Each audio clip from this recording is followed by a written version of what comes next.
Welcome back, Trash and Talk. Me and Kurt here. Great episode coming up. We had an amazing guy come through. Joey Diaz, top comedian out there. Great actor. Did a lot of shows. Got a sick podcast. What'd you think, Kurt? Tremendous. It was pretty tremendous. All right, y'all. Let's talk trash. We got the trash. We got the trash. Yeah, we got the trash. We got the trash. We got the trash. Our trash is your treasure. We got the trash. We got the trash. We got the trash. The Raccoon Kings are your treasure. So listen to our trash. So listen to our trash.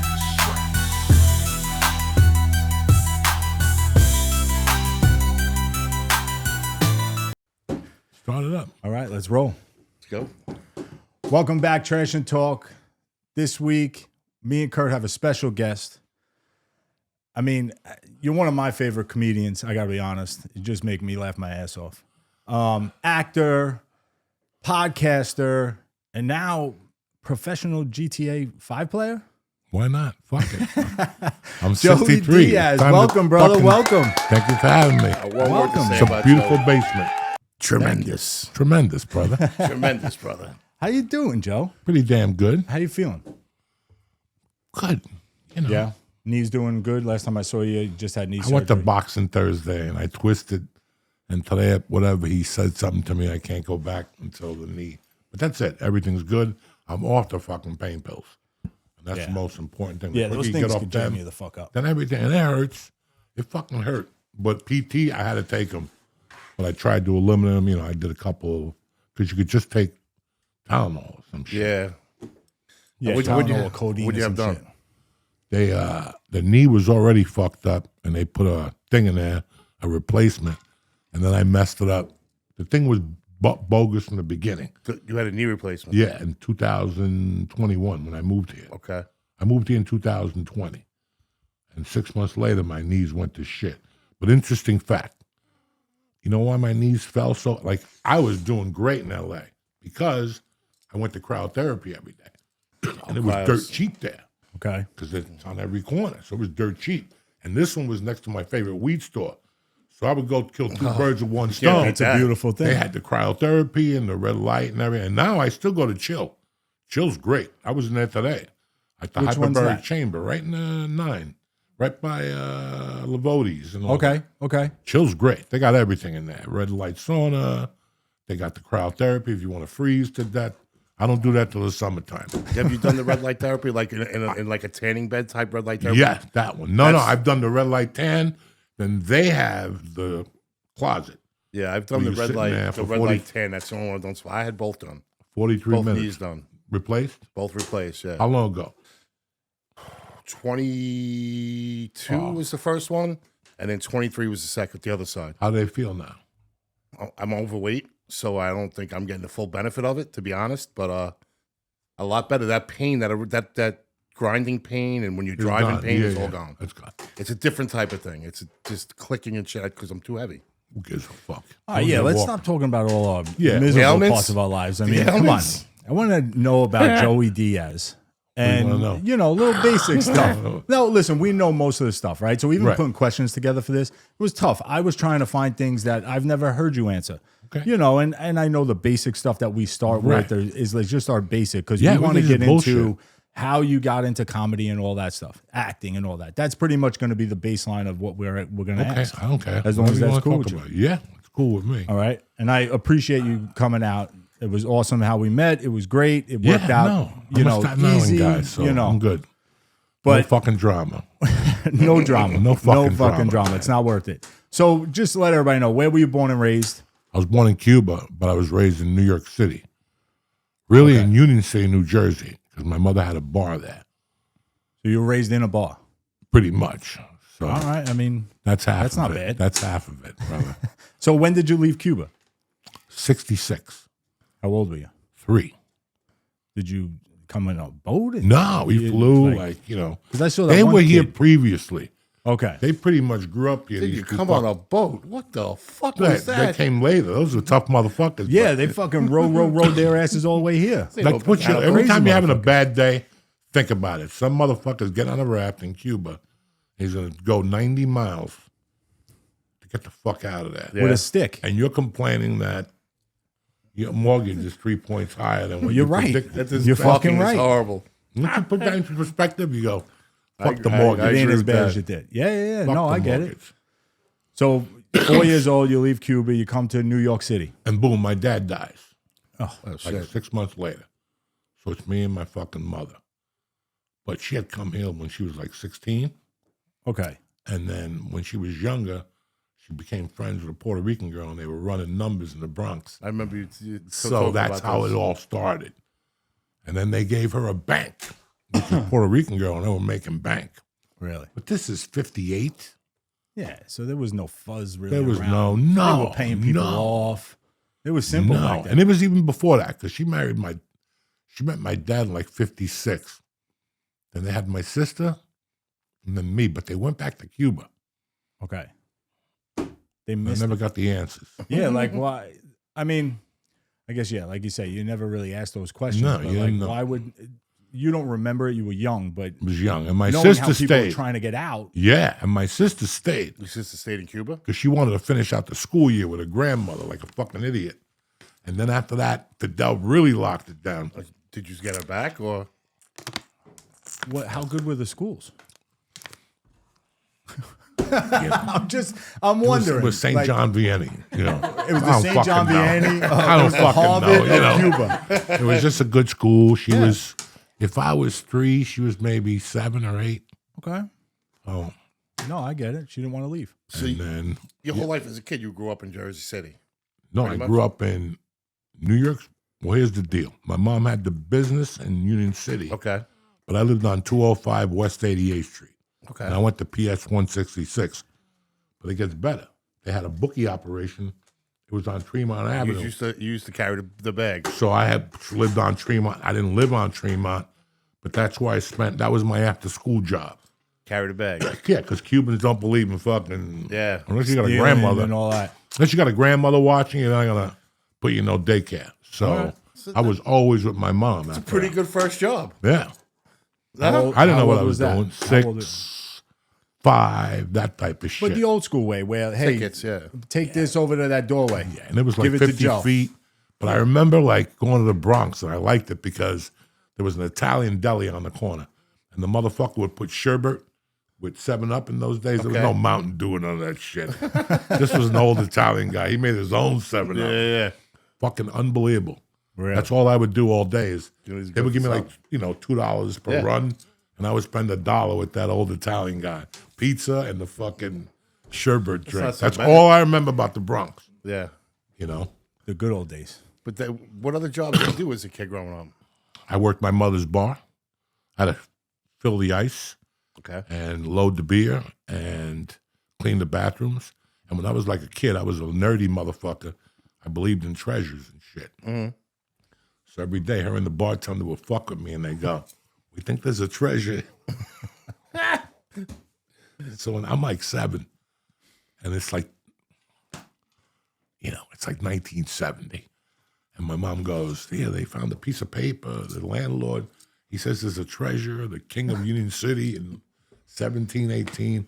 So there I am with the measurements. I'm measuring shit. It enters the woman's bathroom. Right? I'm like, what the fuck? Your first treasure. The treasure's in the woman's bathroom. Go into the second stall, and there's a metal box. Stick your hand in there. Oh, And that- shit. It was a period box. And that was 1970 with a Copetex. Looked like a fucking brick. They were like 8 by 10. They weighed like 2 pounds in blood and shit. That's I remember I took amazing. it out. I just fainted and started crying. That's too fucking funny. That's great. That's yeah, amazing. they had a sense of humor.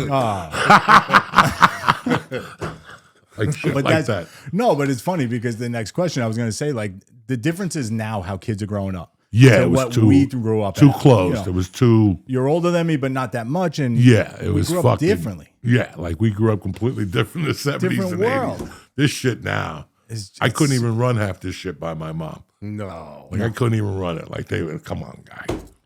We just had this argument. Well, I didn't have an argument, but my son graduated today. High school. College, got his master's, right? We're sitting down, we're eating, everybody's hanging out. We all had to get Sorry there about the early. water bottle. I'm sorry. Everybody had to get there early. Kids telling me, I'm so tired. I can't believe how tired I am. I had to get up at 5:30. I go, you fucking kidding me? I said, John, I worked for sanitation for over 20 years. Don't you remember me not even being around? Like, you're getting up at 4. I was getting up at 4:30 every morning. You're complaining the one day you had to get up at 5:30 to be in a thing that everybody else, our whole family is at, and you're complaining? I was like, I can't fucking believe it. My mother back then would have beat the shit out of me for sitting at a table with my whole family, celebrating my graduation, and I'm sitting there bitching and complaining. My father and mother would have beat the shit out of me. I'm just looking at my son. I'm like, what the fuck is wrong? they're Kids not today are built the same. soft. What I'm getting at is they're soft. They're not like us. They're not us. No, I asked my son, my oldest, 13 years old, every day I go like drive him to. I tell you he goes to kickboxing and all that, and I'm like, any fights at school? No. Why do you keep asking me that? I'm like, because there was a fight in school every fucking day. Every day somebody got something. Why are you kids not fighting over something? They're just not, and it's us, unfortunately. I fucked it up, I guess. I don't know. No, they didn't build them like that in here. First of all, our expectations are too high. True. I went all across this country, and for years, I looked at a place to raise my daughter. I knew it was not going to be California. I knew that was just a pit stop. Yep. At one point, we looked at some houses, but it was one of those houses you buy and go, I'll stay here for 2 years, but You're going to leave. this is not it. I went everywhere, from Kentucky, like I was thinking about where the college is in Kentucky. Yep. God damn. Yeah. You get off the plane there, everything's fucking gorgeous, clean. I'll tell you this, I got on the phone in the Uber and called my wife, and I'm saying, I'm looking at a school. It's a fucking grammar school. It looks like a college. Yeah. And she looked it up while I was on the phone. She goes, do you know it's cheaper to send your kid there than for Mercy's daycare in California? Really? So it was a private school. It's a private school. Yeah. But the thing was, I always looked into neighborhoods. Like You when I have get to. to a town, I get there a night early. I eat a steak. And then the next day I get up, I do whatever I need to do. But I make them take me to a restaurant that's not a chain, like a family restaurant or something. Yeah, you want a neighborhood thing. I want a neighborhood thing, and then I'll ask, where do the kids hang out? And they're like, kids, what are you talking about? This is every fucking state. Yeah. This not isn't even- just Well, here. there's no kids on the street anymore. When I moved here, I was like, all right, Us too.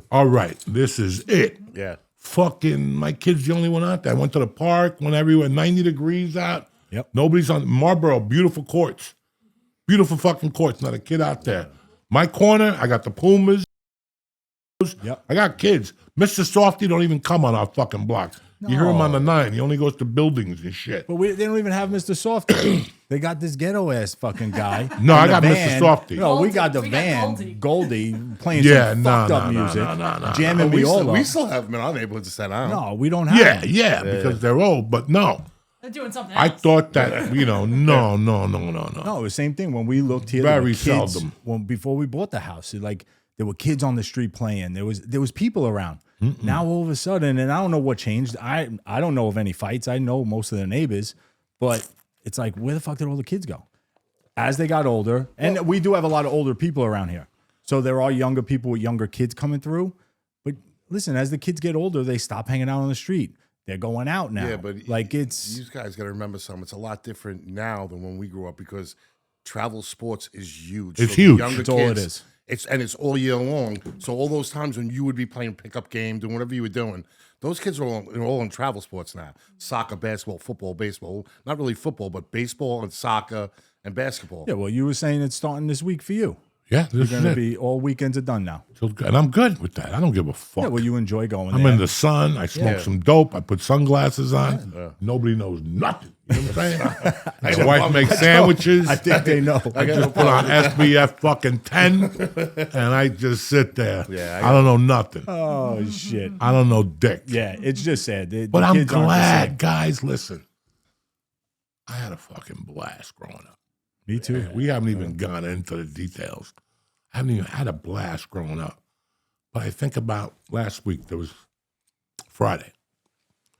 She did a New Jersey test last week, right? Yep. So she told me, she goes, I'm done. I go, so you're going to go on Friday to sit there on your hands? Mom was out of town. I go, fuck it. We'll get ice cream. We'll stay up late Thursday. We'll watch Scarface. You had to hear her review on Scarface. That's how you know kids are different. Yep. So Friday, boom. got up. I went to the gym. I come back. You know, Mercy, what do you want to do? She goes, well, all my friends are at school. I go, then what the fuck did you stay home for? Where are these little fucking kids? Don't they stay home? No. And I go, all right, get in the car, take out. She's like, but Dad, if a cop sees me with you, he's going to pull us over. And I go, why? He goes, because I'm supposed to be at school. I go, Mercy, go in your fucking room. That's my wife's whiteness talking. My wife's from Tennessee, you know. She still stops for a yellow and waits there for 2 minutes. I don't have time for that shit. Give me the ticket. Give me the ticket, man. Come chase me. I got one foot in the grave, one a banana peel. Give me the fucking ticket. So I went downstairs and I was kind of pissed off. And I go, wait a second. I didn't have that type of respect for anything. Neither did I. When I was growing up. So I went upstairs and apologized to him. I'm like, I'm sorry, I mean, you blew my fucking mind with that statement. But I go, on the other side, I get it. These kids are different. They're smarter. We were crazier. My daughter's 13. I took her to a comedy show that she had to pick a button, a thing. Yep. It came out rim job. People were laughing. She didn't know. She goes, Dad, I don't know. On the way home, they don't. You know, we had Puerto Rican fucking Playboy, Pika Pika, and they had assholes, but they covered the faces. You know, you always found them in an alley in New York. Anywhere, there was always an alley with a sticky fucking Playboy with a rock on top of it. If you took the phone away from these kids, They would for sure. it would be. But guess what? If they took the phone away from you, you'd have a nervous breakdown. No, but when I was their age, I could play Scully. I could do stuff like that. Scully. These kids would never play Scully. My son would, if I tried to introduce Scully, taking a cap, filling it with wax, scratching it. Oh, and throwing it on the street. Yeah. Oh my God, I forgot the box. Scully. Yeah. My You had kids to would be steal like, the "This things is the from the stupidest chairs, game ever." yeah. Yeah, my kids would be like, "This is the stupidest game ever." And then They melt would the never do fucking that. crayon in there. Yeah. That one, yeah. They came out the 3-liter bottle of Coke. You had the bigger cap. It was deep. Yeah. Flew. No, we did them with metal. Yeah. We did them with the bottoms of chairs. Oh, bottom that of chairs. I rotate. never did that. You had to steal them from school, then take them to the hardware store, and he would pull the guts out. Everybody in school sitting like Yeah, this. everybody to was watch fucked up in those days. Everybody. Those were the good old days. Yeah, so we, you know, and there's a part of me, I'm like, what the fuck? But there's another part of me, like, they didn't need all that. Yeah, I mean, but then again, like my kids aren't growing up like me. Like I had a schoolyard up the block. I had a churchyard across the street where 15 to 20 people would gather every Friday, Saturday, Sunday. Whether we were prayers. playing, not for prayers. Fucking motherfucker. So, no, but you had stickball. We would play softball. We would play roller hockey. We all did that. Our parents didn't make us do that. So it was just because we had it. Like here, they have to get in the car. You know, some people don't like the kids to ride bikes around Look the at the fuck, neighborhood. I don't like them either. There's no fucking sidewalks. Joey. Look at these fucking kids. Listen, you I got to know, listen. Now they yeah. introduced marijuana. Yeah, buddy. Okay, now they introduced marijuana. So let me tell you, the normal individual, 80% of people leave the house. Some people didn't get their dick sucked. They're angry, right? Yeah. They're cutting people off like Asians and shit, man. Other people are happy. And then the people that are really happy, they're looking around. Look, deer.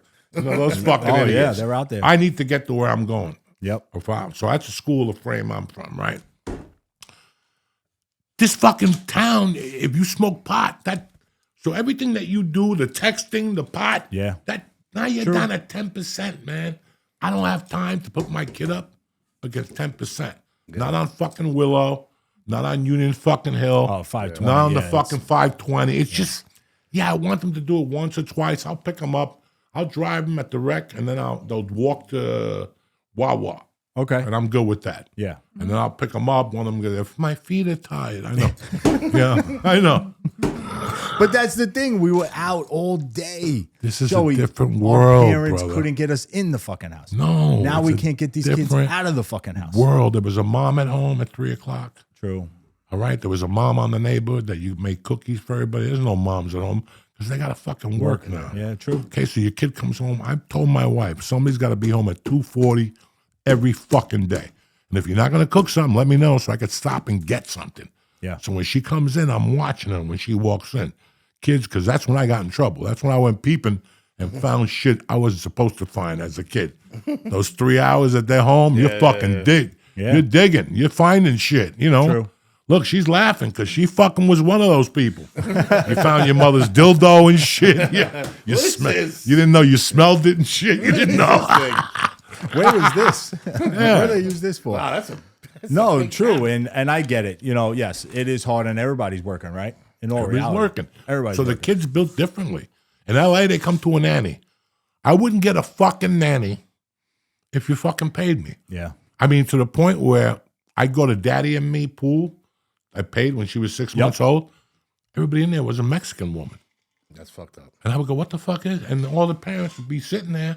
The parents would On the be there phones. on their phones. Oh, they I go, were there. Now you want to know why the kid grows up to be a faggot. So when you're at your parties, and I'm not talking about faggy gay, I have nothing against that.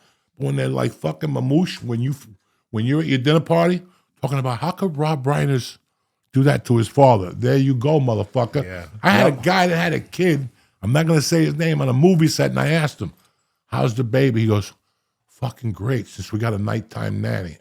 And I go, what's a nighttime nanny? And she goes, you know, where they come in and your wife puts the bottles and whatever. First of all, I suck my mother's titties. Raw, you know what I'm saying? Those 70s titties, those Playboy magazines with the big aorta, whatever the fuck. Hair on the nipple in the 70s. yeah, free milk, baby. You know. Fucking big old titties. Yeah. Jesus That's the made it. confidence. That's Yeah. part of your balls. Yep. How can you not want to feed your child? To me, and I'm like, right away, faggot. Yeah. Yeah. Then you know why he's got slippers. And, you know, I really want to be on I want to go to dance class. Okay, because that was why. You didn't put a fucking tit in his mouth and show them what the future is going to be like. You know what I'm saying? Yeah, and those kids are getting raised by people that Don't aren't their know. parents, So and there's they a don't know. gap being Yeah. lost. There's a whole fucking gap being lost. Yeah, You know, that's why when I moved here, I said, I'm not going on the road no more. I'll figure it the fuck out. I wanted to get the law of the land and figure out what was going on, and then I wanted to see what her schedule was. when you moved here. Yeah, I didn't go on the road for like a year. I didn't do shit. Yeah. And how Just old a was she? podcast. 7. Oh, okay. So I wanted to see the law of the land. I wanted to see what was needed. Now I know I need to be here on the weekends for softball. Okay, that cuts comedy right the fuck out. Yeah. So I had to call my agents. If you could book me on Wednesdays, and they started booking me on Wednesdays. Yeah. For the same money I make on Saturdays when I put a gun to their head because they need that commission. Yeah. Yeah. So now I go out Wednesdays. I go out one Saturday in the winter, shit like that. Yeah, when she's not in the sports and stuff. Yeah, when she tells me to go ahead, Dad, take a fucking hike. She's 13, so Coming. damn. Yeah, they tell my her what wife it- loves what it when I is now. leave town because she could watch Limey TV, all the English people and shit. I don't tolerate that. I can't even understand English half the fucking time. I'm sitting there stoned to the gills trying to figure out what they said. And I'm watching white people. I gotta watch 2 English people fucking chit chat, chally ho. So no, I don't want to watch that shit. Watch it upstairs. So, talking about your comedy, I want to go with what I think the reason was. Well, what was the big influence for you to get into comedy and acting? Was it when you were in jail? I remember hearing a story that when you were in prison, and like say if you were had in a TV room, TV would go down, you would get up and just like make the guys laugh and stuff like that. Is that what was the start of getting you into being in front of people, making them laugh? My first ever American contact was a movie theater. That's where it all goes down. Okay. Movie theater, when you're an immigrant, is where you learn your game. And I had a godfather who was crazy. The guy who baptized you, he was crazy. So he took me to see, like, The World's Strongest Athlete with Jan Michael Vincent. Okay. And, like, The Love Bug. And then he pulled me aside. He's like, listen, no more. I'm not sitting through that shit no more. I'm like, all right. Right to what? And he took me to the rap movie, The Valachi Papers on 42nd Street. And then from there, I went to see James Bond, Her Majesty's Secret Service, with the other James Bond that nobody remembers. And how old? 6, 7. All right. It's a good The Godfather. Valachi papers he's seen at 6. Holy shit. Fuck yeah. About Then Joe we- Valachi, right? When he ratted? Yeah, when it was Charles Bronson. I didn't care who the fuck. That's Charles fucking Yeah, Bronson. yeah. When you're Cuban, Charles Bronson is the shit. Yeah. And Yeah. so is Steve McQueen, and so is James Coburn. Yeah. Yeah. That's what your mom raised you on. That's it. Sinatra to the gills. That's what Cuban people raised their kids on. They love that shit. Good old Frank. So that was, the Valachi. And then I went to see Dirty Harry. And we went to a Tad Steakhouse afterward. You guys remember Tad Steakhouse? $9.95. It's some fucking Puerto Rican style. And they give you a baked potato, Jell-O, and a drink. You go, it's cafeteria style. No. Right on 42nd Street. They had one in San Francisco. They were all over the nation. And I remember going to San Francisco and going, Dad's. I went right in there. We're getting You it. tipped the guy and he gave you a better steak. Yeah. It was like a 16-ounce sirloin, but he'd give you one without the fat and shit like that. Yeah. He took me to Tad's, and he goes, put your hand out under the table. He put one of those 44 caliber fucking guns in my hand. He's like, that's what Clint Eastwood had in this movie.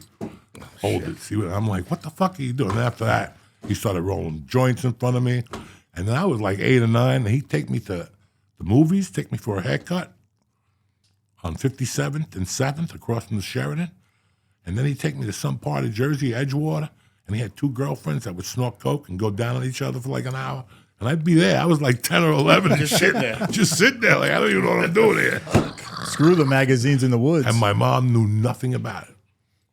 He told Growing me, up different. Don't tell your mother. first time you tell your mom, we're done. This relationship is done. But he would go to jail for like a year and then come back like a year and a half later. Where you been? And pick up right where you left Yeah, off. like, I got caught up in Miami doing something. So he was a fucking character, that dude. So that's what influenced you to get into the whole comedy and acting world? Then I or- was at my friend's house. And his brother was a heroin junkie. And we were listening to the Beatles, the White Album. I'll never forget that. And his brother came out drooling and shit. And he's like, what are you motherfuckers listening to? And we're like, the Beatles.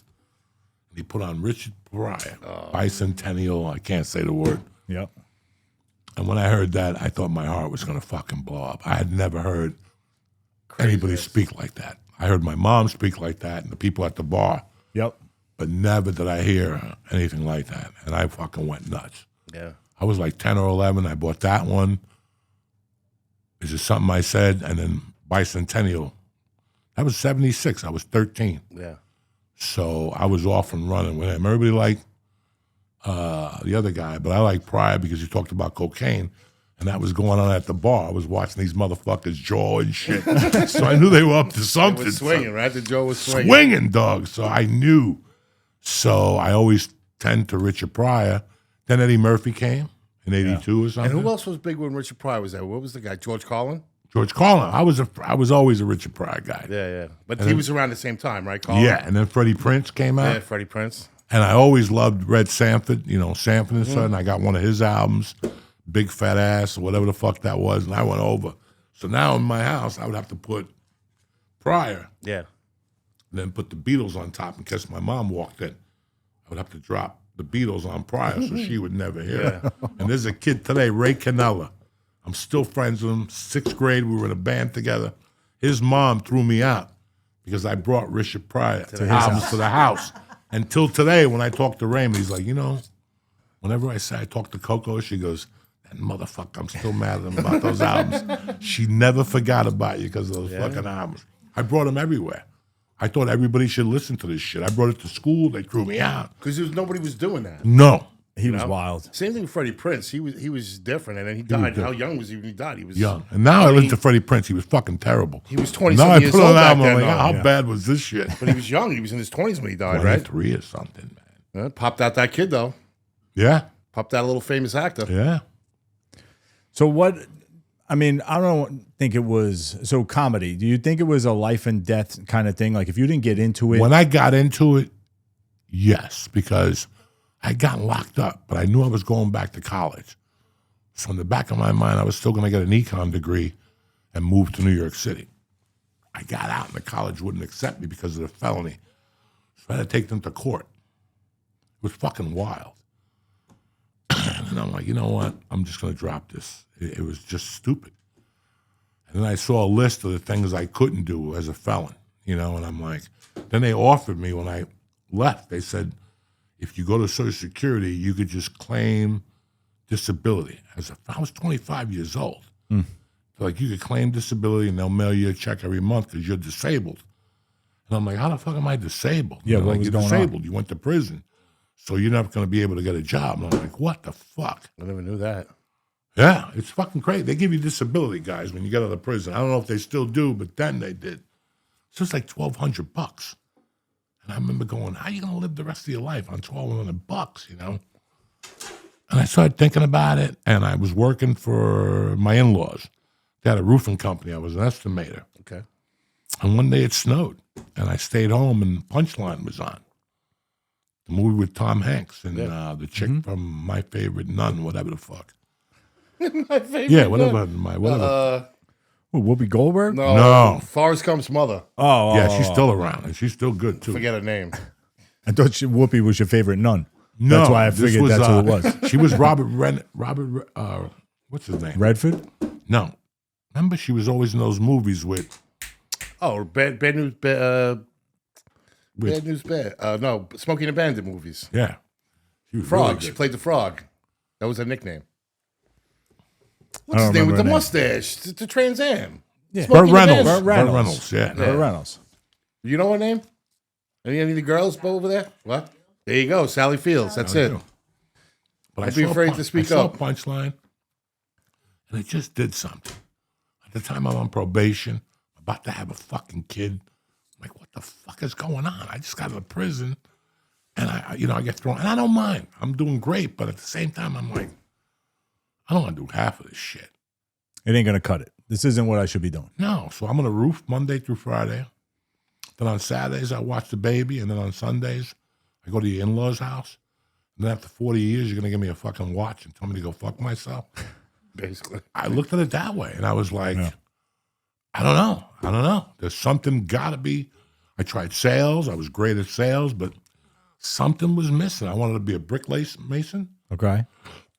but nobody wanted to teach you. You got to be a fucking laborer for 18 years, and then you got to kill one of these old Italians to get around here. So I tried it in Colorado. I got into the union, but the same thing, they had enough work. Yeah. I'm like, what the fuck am I going to do? And I saw that movie, and it just enticed me a little bit. That made me see what the comedy clubs were in the area, shit like that. I never really thought, and this is after I got out of prison. And then one day, it was snowing out, and I dropped off materials to the roof site, and I had to go get coffees for them. Yep. And I walked into this fucking diner, hole-in-the-wall diner, and the Rocky Mountain News was right there, and I just opened it. You just open the fucking paper. I just opened it from the middle, and it was a thing, how to be a stand-up comic. I'm like, wow. And they were talking about Roseanne Barr. She had just blown up out of Denver, and all this interesting stuff I never knew, and where the open mics were, but that there was a class coming at the University of Colorado for 4 weeks for $33. You can't beat that shit. $33? Yeah, right down the corner from I could walk there. I lived on the hill, so I could walk right to the college. So I was like, fuck it, I'll pay the $33. And I went, and the first 2 weeks, I didn't know what they were fucking talking about. And then he makes you go up the last week. How many people? There were probably 35 people in the class. Okay. So it's a good crowd if It makes you go up for three minutes or something. Okay. And we That's did a long that. time, baby. And then on the way out, he goes, can I talk to you for a second? He goes, I don't know what your future is. He goes, I would give this a try. And I go, where do I start? He goes, call the Comedy Works, but I want you to do this first. Call this number and tell them I sent you for a job. And they gave me a job as a doorman. And that seems to be the going thing with a lot of comedians. Yeah, but I just did it because I was was a fucking job? married. I hated my fucking wife, and I hated being home. So in those days, I would be a roofing estimator from 7 to 3. I'd go home, wash my pussy, get back in the car, and go to the comedy club. But you had that doorman look. You looked like a linebacker. Yeah, when you were back young. then I was, Yeah, I see. So I Big got a man. doorman job, and then the sound guy quit. So they made me the sound guy and the doorman. And a couple weeks later, the bartender quit. And I was doing all three. So I was going up there going, good evening. Welcome to Giggles Comedy Club. Tonight, it's fucking Matt, whatever. And then, boom, I'd go to the back and fucking do the sounds. I'd seat everybody, and then I'd be a bartender. And I did that. And then one day I went to the owner, and I go, there's an open mic at the Comedy Works, and I want to try it. And he goes, if you go there, I will fire you. I said, fine. Fire me. And That simple. I'm going to be honest with you guys. Like, I got out of prison maybe January of 89. No, 90. And I had already in my mind in March that I was going to be a comic. Do you know how long it took me to get the balls to go on stage? It took me a year and 4 months. Oh, shit. Like, I didn't have the balls. So in that time, though, you writing material, Are you looking in the mirror? I'm fucking That kind of shit? I bought a Judy Carter workbook that's still around today. And whenever I get in a pinch, I buy it. It's called Judy Carter's Comedy Workbook. Trust me, she wrote a book. I've never worked with Judy Carter. Now I saw she's doing a show in L.A. So I bought the book, and it was interesting, and I did the homework in there. Okay. Like, pick the things you hate and rant about them for 3 minutes. And I would make appointments at the Comedy Works, and they would call me back. Mr. Diaz, you have a spot on Tuesday? All right. Tuesday morning. Hi, this is Joey Diaz. I got a toothache. I'm not gonna... I did that for a long time. Now, I was married. Now, my ex-wife today, we haven't spoken since my daughter was born. Before that, it had to be like 15 years. We fucking basically hate each other. But the only reason that bitch is alive today is because she heard me on the phone getting the call that I was going to be on stage that Tuesday. And she asked her mother to babysit the kid, and she drove me down to get on stage. And I still remember getting off stage and going, how am I going to tell her I'm going to quit this day job? Like, how the fuck is this going to happen? So at this time, you're having all these, you hate her. But in all reality, you kind of, you grow apart. She grew up apart. She grew up and I didn't. Oh, well, I get You it. know? It happens. But now, do you kind of look back and, like you just said, like, you know, she drove me there. She drove me forced there, this. right? She on me, forced the hand. this life. And I remember, like, I talked to some of the comedy club guys. They're like, come back. Make sure come. Then some guy gave me a job. He goes, what are you doing tomorrow night? I want you to do comedy in front of the Denver Broncos training camp. And I'm like, all right. So I went down there. They gave me $5 for gas. That first, that's to cut you off, but that first time that you went up and she dropped you off, you did like 3 minutes, whatever it was. 3 minutes. Did you bomb? Did you not even remember what went on? 50-50. Yeah. The material wasn't there, but the presence was there. Like, I was active up there. Yeah. And the owner saw it, and they like, come back. Come back on Tuesdays. Yeah. We'll put you on every Tuesday. Yeah, so you weren't just standing up there bombing. No, I was You were rocking. moving around. Yeah. You had the delivery. You just maybe they weren't hitting the jokes the Nah, way it was you the wanted first to. time on stage. Yeah. In your mind, you have to do great. If you come to me tomorrow and go, Joe, I want to get on stage, I'll drive you. Yeah. And I'm going to tell you right now, you're going to eat a bag of dicks. But it's the best bag of dicks you ever ate in your life. You're going to walk out of there like, holy fuck. You know, I want to do it again. I saw him like, yeah, either you're going to want to do it again, or you're like, Never that's doing never it gonna again. happen again. Yeah, I mean, Like, you'll start calling me going, Joe, I really want to quit my day job. And I'm like, oh, fuck. Oh, what did I do? fuck. And that's what happened. So when I got off stage that night, I was still working comedy, and her and I, and then I came home in September of that year for like 2 weeks just to see what New York was like. Yeah. And I went to the open mics and shit, and I was eating dicks, but I'm in fucking New York doing comedy. You know what I'm saying? Like, Yeah. I had to And getting stand invited. online. I had to fucking bring 4 people, you know. Yeah. And my friends were all cokeheads, so I didn't give a fuck. Yeah. I tell them, I'll take you to the city, get you cocaine. You Oh, gotta yeah, come we're with in. the comedy show. Oh, it was great. And then one day I came home in October, and she was waiting for me with a letter. And she goes, I didn't know you borrowed money. In that time, I was hustling. I'm a street dude. Yeah. So I was buying cars and selling them and using your license. I was giving you 1,000, whatever. We're making Anything $2,000 to make money, whatever. Yeah, man. I got a fucking 8-month-old, whatever. the Yeah, you fuck. gotta do what you gotta So do. I was estimating. I'm getting checks from the comedy club, but I borrowed this money and paid it back. Like, it happened like 4 months earlier. She came to me. She's like, you know, we can't hide from each other. I go, I borrowed it so quick and I brought it back. There was no point to bring it up to the house. Yeah. There was no money taken out of the house. But she knew what was going on. She's like, I don't want to be here no more. Let's separate. And I'll tell you, it was like fucking God touching me. It was like I wanted to jump, but I didn't want to hurt her feelings. Yeah. I just want to jump in the air. Like, you cannot be fucking telling me this. Yeah. You could not Be be the fucking best telling me thing this. that's going on right now. Yeah, and then she left, and then we would still remain friends. I saw the kid and shit, and then there was a contest by my house, right in Boulder by the university. I started going down there on Tuesday. Guy goes, jump in, and I won that round. And you had to come back every month, and I made it to the finals. December 18th, I paid $1,000, and you won something else. I was smart. I was selling Valium at the time. So I told all my friends, if you want to buy a Valium, you got to come to the show. I'll give them to you then. I'll have it. Yeah. So I had like 80 savages down there. So I won the contest. But I really did well anyway. Okay. At that time, I was getting on stage every week. I was single. What was I doing at home? I might as well go out and do comedy. Yeah, you're probably spending time in the comedy, in the stores where you're sitting there watching other comics, I getting was going material. to more like one-nighters and bars at the time. Yeah. 'cause Okay. Yeah, but the more work you put in, that's like serious. You got to put in the work, right?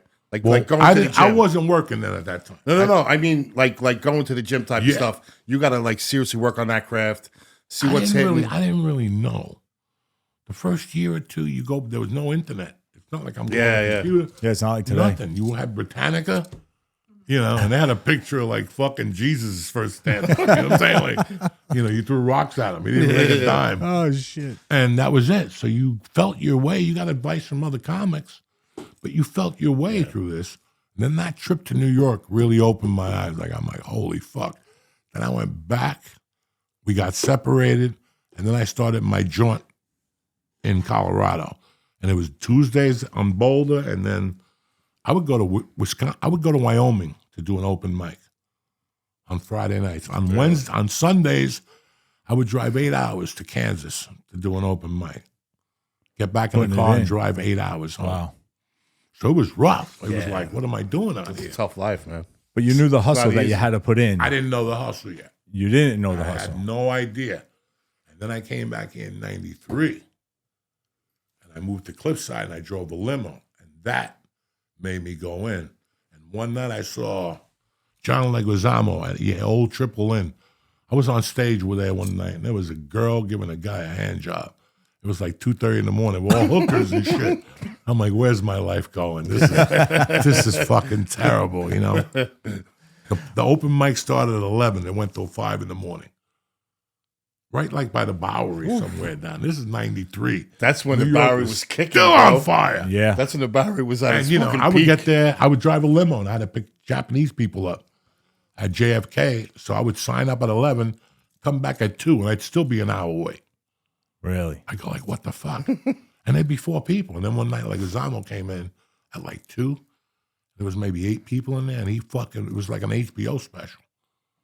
He went up there like it was fucking serious. And I'm like, Yeah, I get it now. yeah. You got to Now I got it. You got to treat one person like that. Now I got it. Now you got to work and you fire you. I get it. So I said, fuck this, because New York City's too tough. Yeah. I went back to Boulder and had a friend that booked a bunch of rooms, and I just started working my fucking ass off after that. So doing the material stuff, right? Because one day I'm going to get on stage. I'll say that much. I have a shit ton of jokes in this phone. But anyway, like, did you ever feel like it was going to be crossing the line with like making fun of family, friends? Because did you ever feel bad of jokes that you've said that you would, and then you always say like, oh, I didn't mean it. It was a joke. No, I don't play that shit. Yeah. I have 2 topics I stay away from. Those 2 topics are Hitler. Why we want to talk about Hitler? Yeah, It'll make fuck people that. uncomfortable. Yeah. True. I don't talk about abortions. Yeah. Okay. No reason to bring that up. No. Everything else in my world is fucking go. It's game. It's game. Okay? I don't like roast humor. You're not a fan. No. Of what? I don't want to do a roast. Roast? Yeah, I hear. I'm I from can the see that. streets. I'm from the streets.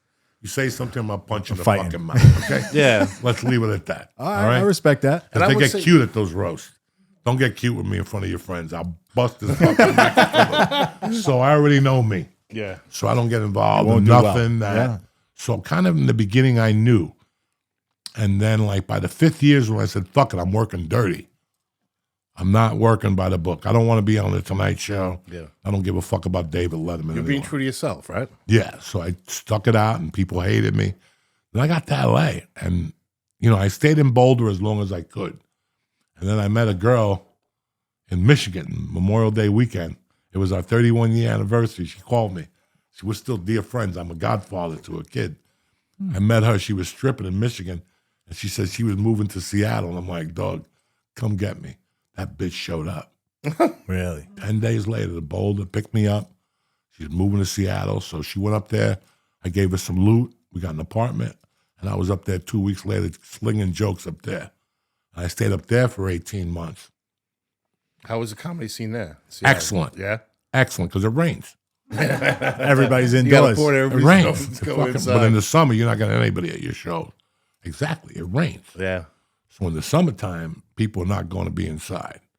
They want to be at a Mariner game or a fucking Yeah, it's a outdoor concert. Does the weather even get nicer in the summer? Or It gets really nice. It gets Yeah, so fucking that's- beautiful. Beautiful in the summer. And then one night, something happened to me that you hear about but never really believe. It was the night before Thanksgiving, and I was doing a show at the Underground. And when I got off, some guy came up to me. He goes, I'm from the Bronx. I developed a show named Bronx County for ABC. We're shooting a pilot, and you're perfect for my pilot. I'm like, get the fuck out of here. And he's like, yeah, we're going to fly you into LA, get you a deal. And I'm like, come on, man. He's like, yeah, call me after the break. And sure enough, I was in I was in LA 3 months later, shooting a pilot for CBS. And I had no idea what I was even doing. I'd never acted before. How hard was it like to remember lines for somebody that's never Well, done it? Let's get back to that, okay? When I got the pilot, when I got there to the table read, I probably had 18 pages of dialogue on the pilot. And I was like, and we started rehearsing. They saw how bad I was, and they started cutting lines. By the time we shot the pilot, I had like 3 lines. Like, hey, what are you getting? Like I was a bartender. But they wanted a Spanish guy that didn't look Spanish. And he was a bartender at a bar where the cops hung out. Okay. And the funny thing was not Sidney Lumet. Remember the guy that played the doctor in The Sopranos when Johnny Sack was in prison? Yes. That guy that was helping him out? Yes, he was letting him Never use saw the it. office. He was directing those, never saw Sopranos. not the so. doctor's office. When they went to prison, Yeah. there was a guy that was carrying his sheets in there and talking to him. He murdered his wife, but he was a well-known cancer I specialist. remember it. That guy was the director of that pilot. So I'm like, I'm in LA fucking 90 days. I got a pilot. I'm a regular at the Comedy Store. What the fuck? It's happening. It's happening. Then I booked the first Taco Bell commercial. Yo te quiero. The first one with the dog. And then I booked basketball. Oh, Yes. that's right. That's right. Basketball. I was reading for NYPD Blue. And on the way out, she goes, are you here for an audition? I'm like, I guess. And I just fucking sat down and started reading and I booked that. I was living in a fucking dump. Like those places where they answer the phone. Yeah. They go, Joe Diaz, are you in the building? Like that type of shit. Really? Shit. I was paying like $48 a day. For a bed. For a bed. Pretty It was much. like your own room. Yeah. But when you got in at 3, you should have seen the people in the lobby there. It was fucking scary. And they called me and they're like, here, I'm trying to make $48. And they're like, listen, they're going to pay you $5,500 a week for 6 weeks. I'm like, come on. Come on. Yeah. Who's fucking pulling my leg? And a week later, I was on a set, not knowing what I was doing. But and so it kind of snowballed. Like snowballed. one came, then another came. Now Yeah. you have to start making decisions. Yeah, and I had Like, to go I can't SAG. do this. I got to do that. No, then I went to SAG Yes. because Taco Bell was free. So I had to pay to get into SAG. I didn't have $2,500. What was I going to get $2,500 from? So I'm like, listen, Jesus, I fuck. turned it off. Why don't you pay the, and then an agent was a friend of mine. He goes, let me take care of it. And he got the production to pay SAG. So I was lucky there. So it was perfect. But then I went on a cold streak. I didn't know what I was doing. Well, I I'm sure did that's enough. the business, I right? did enough until somebody noted that I didn't know what I was doing. Yeah, but do you think it was that, or did you find in one part, like at some part, that like, you know what, it is like that. It's hot. It's cold. It's hot. You're gonna get hits. At that time, I didn't know dick. I was in LA 2 years. I was just happy to be at the store and fucking getting spots there, and I was getting spots at the Improv. I didn't have a theatrical agent. I was running with a manager only at that time. Okay. So I was just, like I said, I was just happy not to be fucking selling drugs or hitting somebody on the head. That was my That's a good. that was my main thing. good, though. guys, you know. What emotions do you feel comedians hide the best? Bombing. Bombing. So Yeah. when you're bombing on stage, you ain't letting nobody know that. You just No, go but with the flow. that took 20 years. Just finish that set. That and took just, 20 years. I've seen people walk off stages. I get people Their face turns red and shit. You know, and you guys are blue collar guys. Yeah. When I got into comedy, I treated blue collar. I come from blue collar society. Yeah. Right. So I didn't want no shortcuts. Okay, there's no fucking shortcuts. You wanted to do the work. Remember Pennzoil? Yep. Yeah. We were kids at a commercial. You could pay me now. You could pay me later. I'd rather pay you now. Yep. So I looked at it that way. I wanted to really get my. And at that time, in the late 90s, it wasn't cool if you fucking acted and did stand-up. The stand-ups to say shit to you because of Bill Hicks. And I was like, I'm in a fucking union. I got insurance and a pension. You guys are going to have dick when you're fucking 55. Yeah. So I looked at it that way. And since my comedy wasn't working, I might as well go through the back door with acting. Yeah. So I started booking little shows, but great shows, just CBS shows, NBC. Then I booked, I think, Spider-Man 2. Yes. And I'm like, all right, we're on to something here. And I was taking co-shop readings, and I became friends with this gay guy. He's the captain of the fucking gay gays? mafia in L.A. Yeah. He called me about a year ago to offer me a role, but I couldn't take it. It was a voiceover. But that dude, I took his co-reading class, and I took the guy who cast Godfather 2, Sleepers, and another big movies. And that was the best class I ever took. We had no money. My wife bought it for my birthday present. It was $200 at UCLA. And Brian Callen was there. That's the first time I really met. I had known Brian, but we sat together and we were talking. And then I just started practicing whatever they gave me. And I started going into auditions and fucking them up. Because I'm buck wild in audition. Because I go in there to be remembered. I don't go in there for this role. To just, The job I'm going to do, what I want. When I go into an audition, I want my picture up. I don't care whose picture's name is that. I don't care if Sinatra's name is next to me. I want my picture up. That they know that this kid's, we got to do something with him. Yeah, we got to find them something. Something, you know. So we got to use them. That's how I was banking stuff, you know. So I was booking fucking co-stars, and my agents would go, don't book those. You're too strong for those. Fuck no, because I'll turn them into a fucking guest star. Yeah. Watch me turn that mother into a guest star. And I did that with My Name is Earl. But like The Longest Yard came along, and they didn't want me for Longest Yard.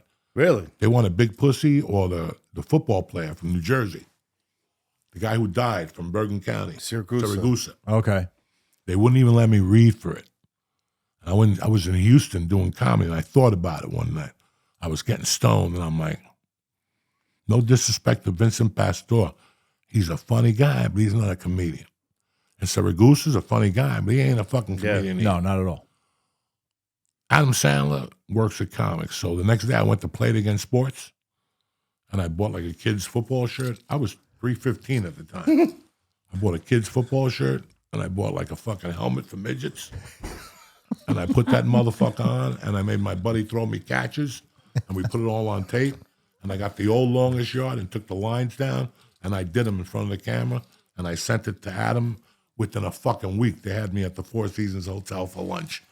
Because I didn't give a fuck what they were going to tell me. I was going for it. Yeah. That was my fucking movie. That was your role. You that felt was that was yours. movie. I went to prison. I filled this fucking role. Yeah. I know exactly how to do this role, so I fought for it.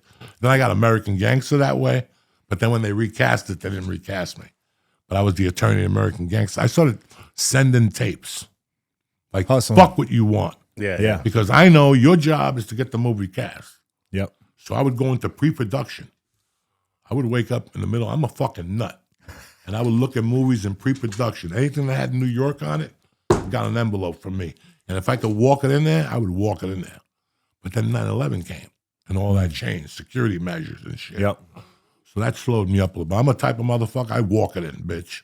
Were you hustling? Yeah, when I sent the package and I never heard from them, I didn't tell you to send the package.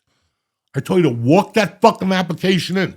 Now, we emailed them. Fuck the emails. Go down there. Yeah. Give them the fucking envelope. Let them see what they look like. Let them look at your nails. The guy's got 200 fucking emails.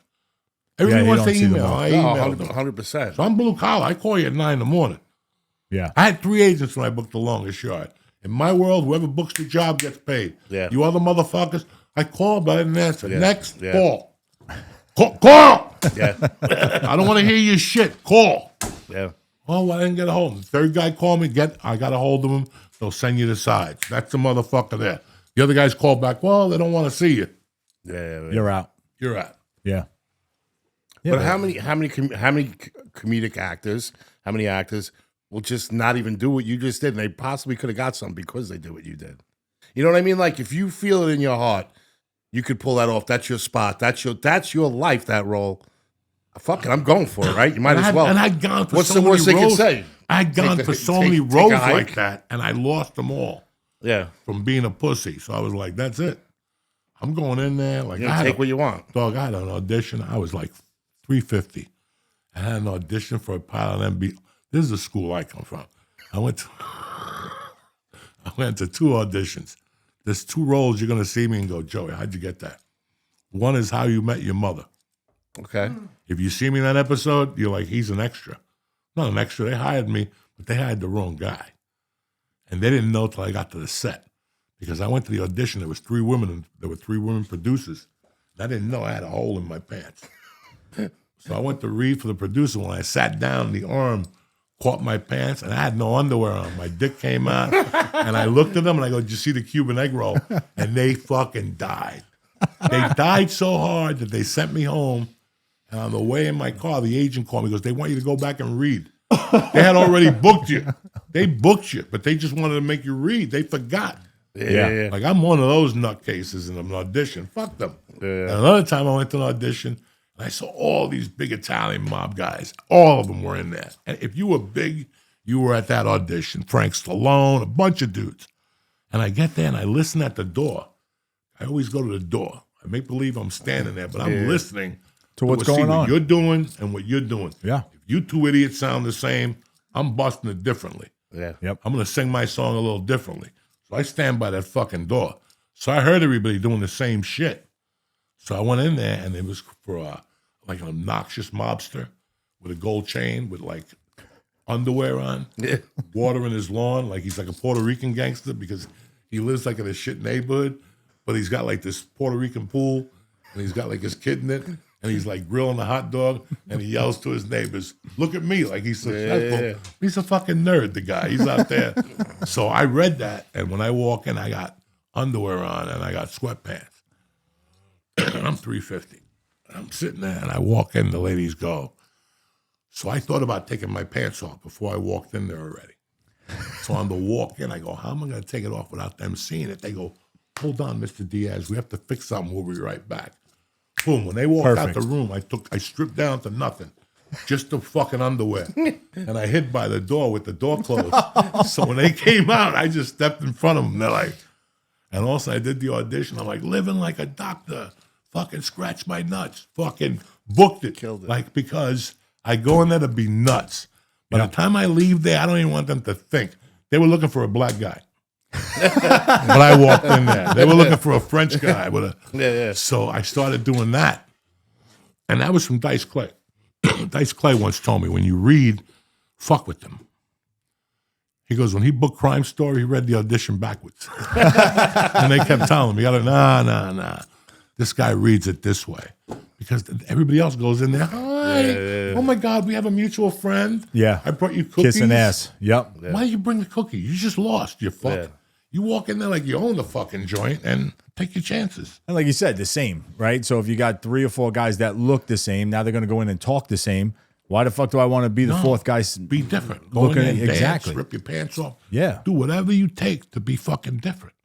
Well, now How I Met Your Mother is back on whatever channel now. Are you getting royalties? Like if that, I know you always talk about your royalties come in, they don't come in, you got to call here, call there. Oh, man. They've been good. They've been good. They only lost 1 check in 29 years. They lost 1 check. All right.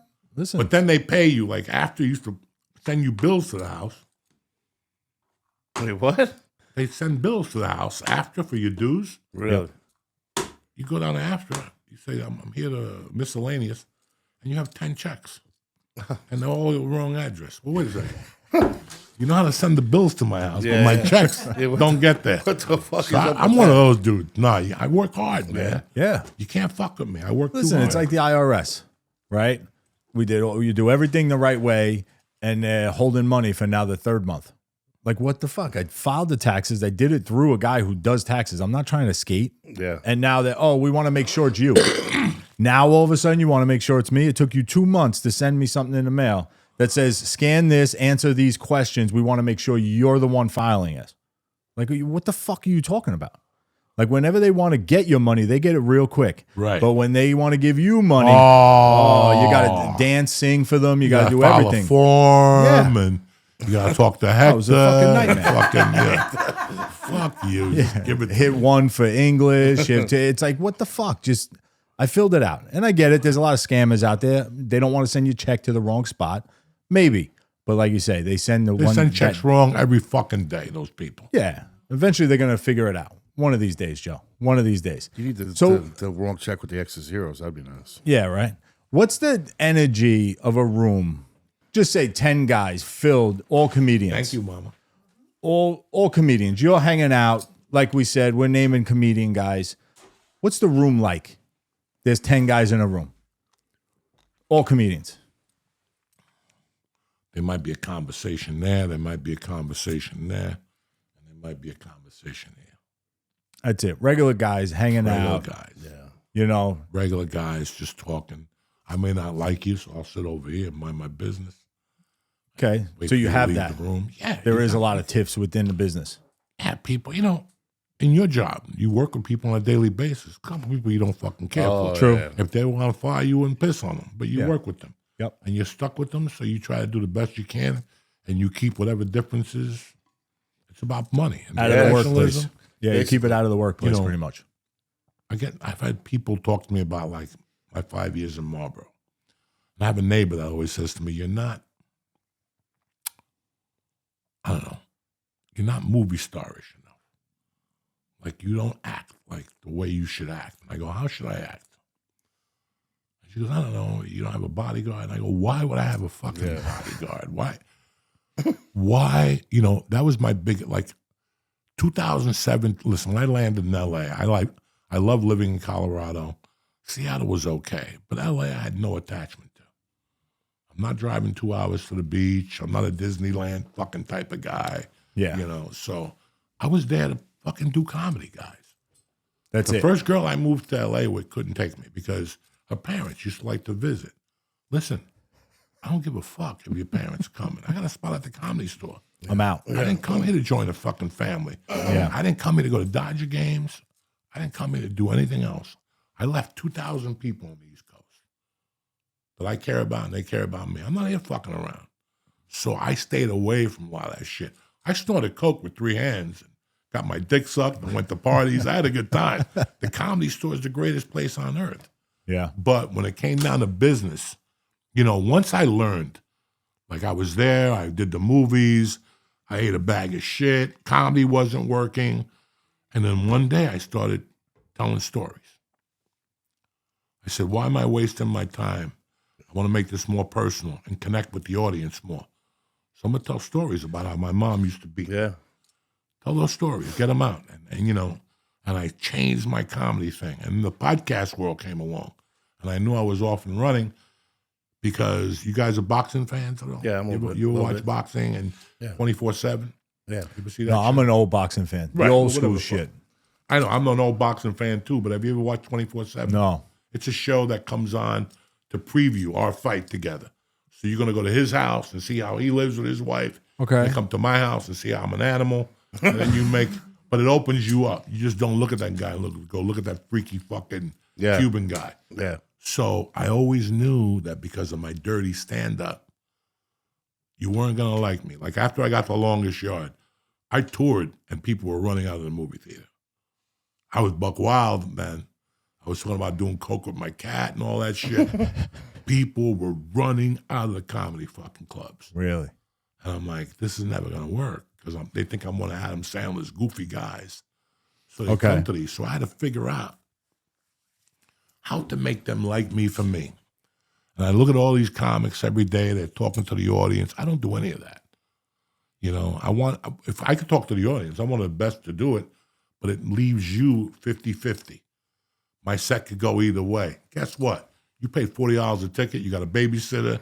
You got dinner and parking. I ain't got time to do 50-50 because I want this motherfucker to come back. Yeah. Yep. That's blue collar mentality. You Yeah. follow me? Yeah. So I'm always thinking about you.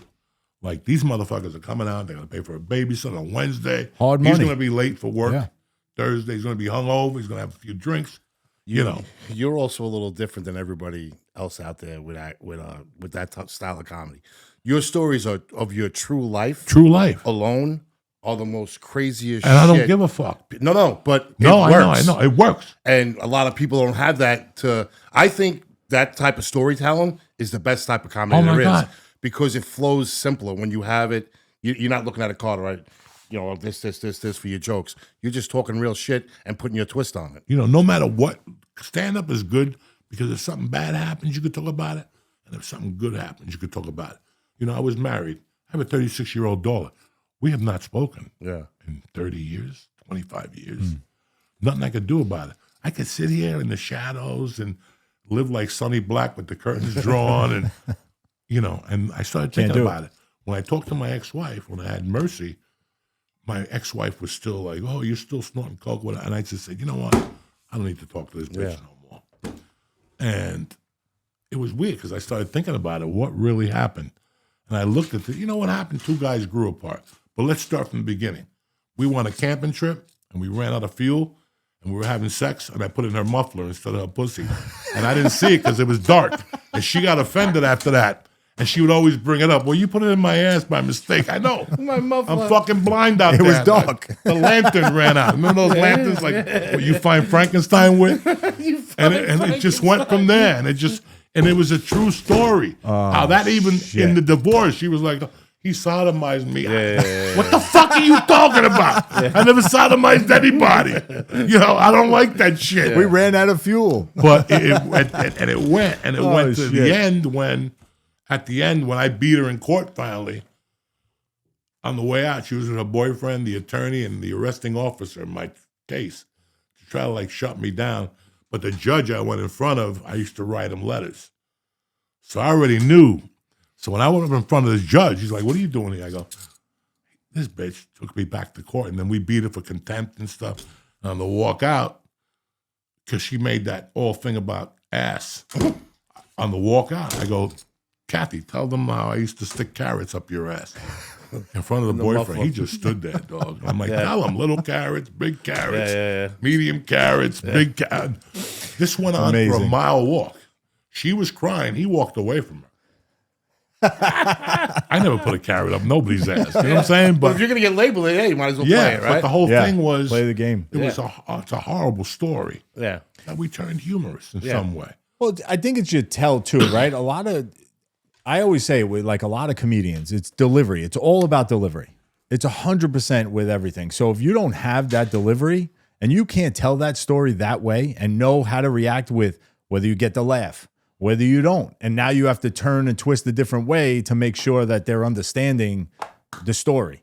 You know, you may have to say something a little different. I get that.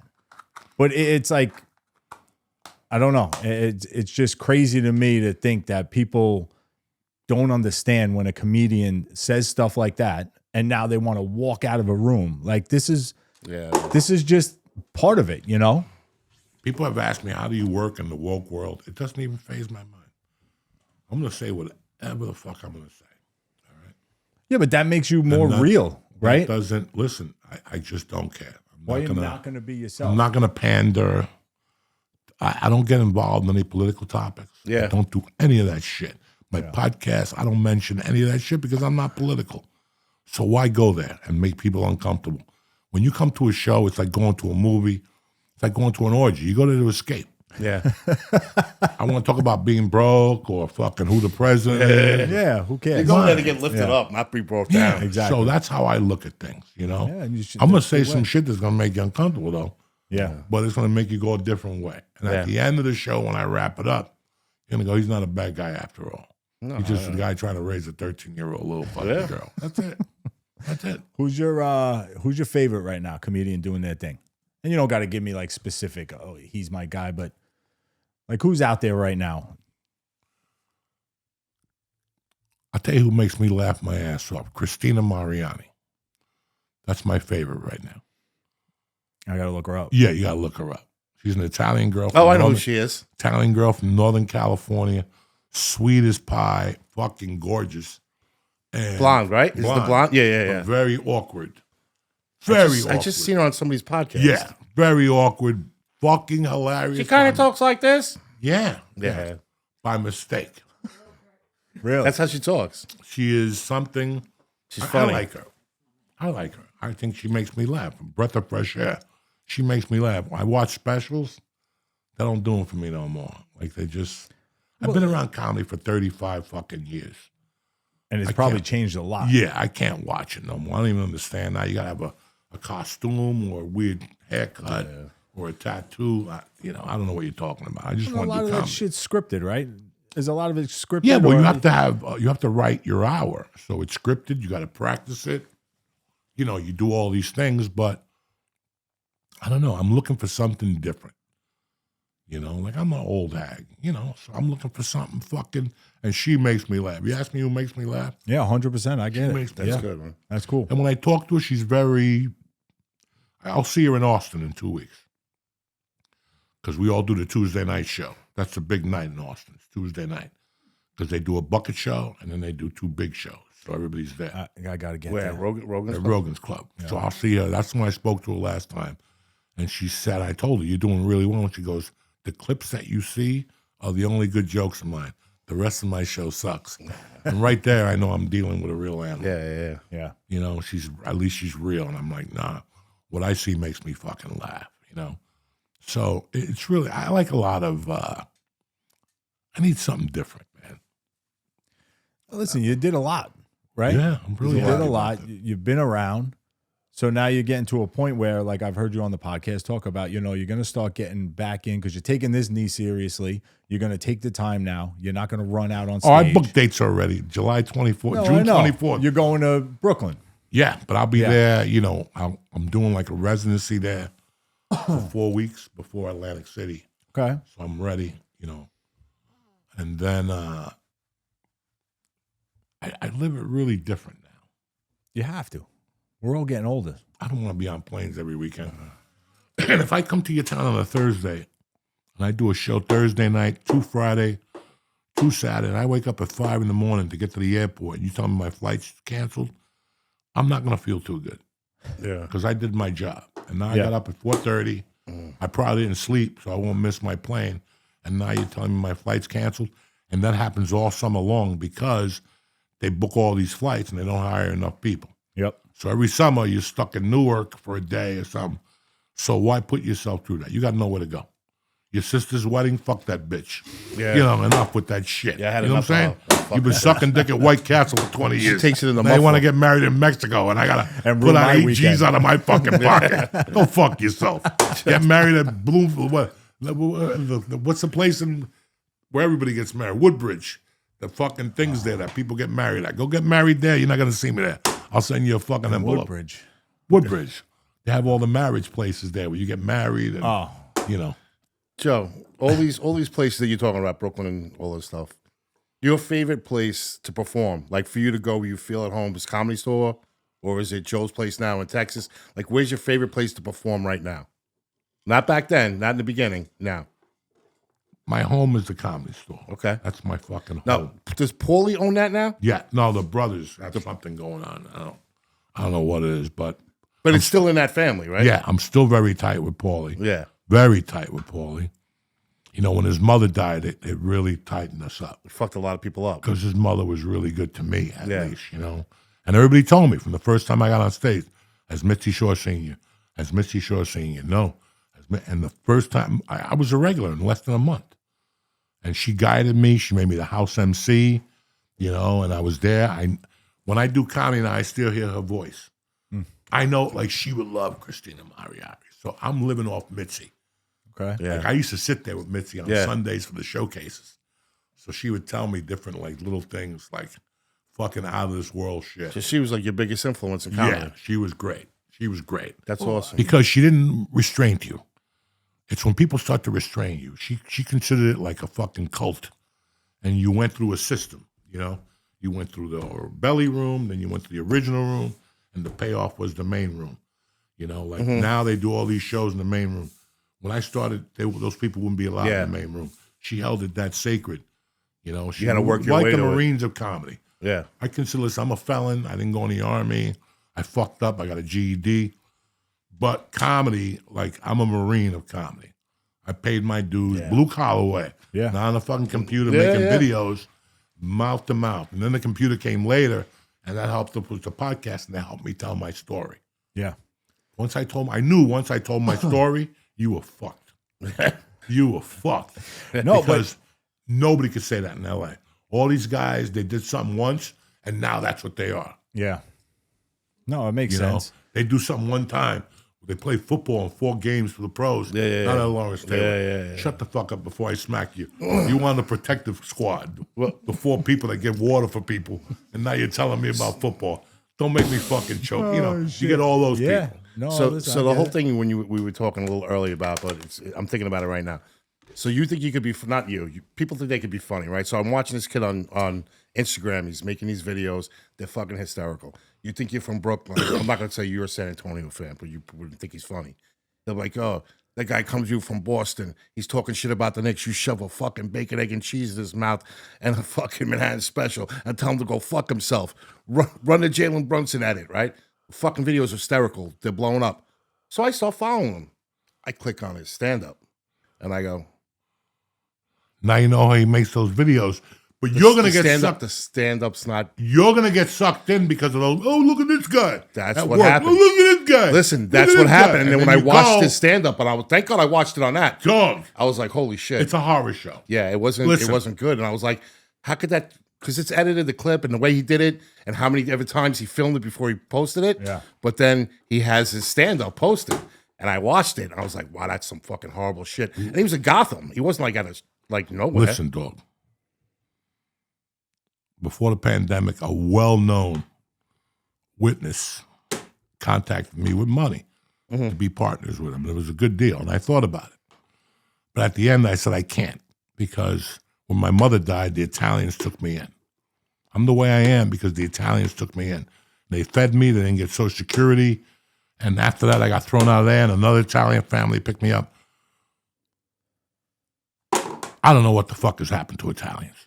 This new humor is god-awful, and you guys gotta fucking stop it. It is god-awful. Everybody's a gangster. Yep. God forbid they're not a gangster. Everybody's a gangster. It's bad. And, you know, again, you see the videos, and you're like, oh, that's funny. Then you go, what? I had some neighbors of mine said they went to some show and that they walked out embarrassed. Yeah. An Italian sketch show or something. I'm not putting nobody down, but enough. It's like when I got a script for a mob movie, I open 3 pages. If I see Gino, Angelo, or Tuzzi, I close it. The mob isn't even that no more. They got to deal with Cubans. They got to deal with blacks. They got, you know, that's why I like the idea of the Stallone show. Yeah. Because the Stallone show puts everybody together. That's what it is now. Yeah. Yep. You got 4 guys, they're 80. That is Those a good reputed show. I mob like that guys show. are 80. They ain't doing nothing. Yeah. So they got to sell hot phones now and all that shit. Wherever they can make money. And that, I come back to New Jersey and I'm in shock by some of the videos I see. It's bad. It's fucking bad. I was shocked. Guys that don't even look Italian. Don't even look Italian. They look like fucking. Listen, I think I know who you're talking about, in but 5 I'm not going to fucking- mention names. when I left New Jersey, I heard Italian every day. Every day I heard the language of Italian. I had Sicilians up the corner from me.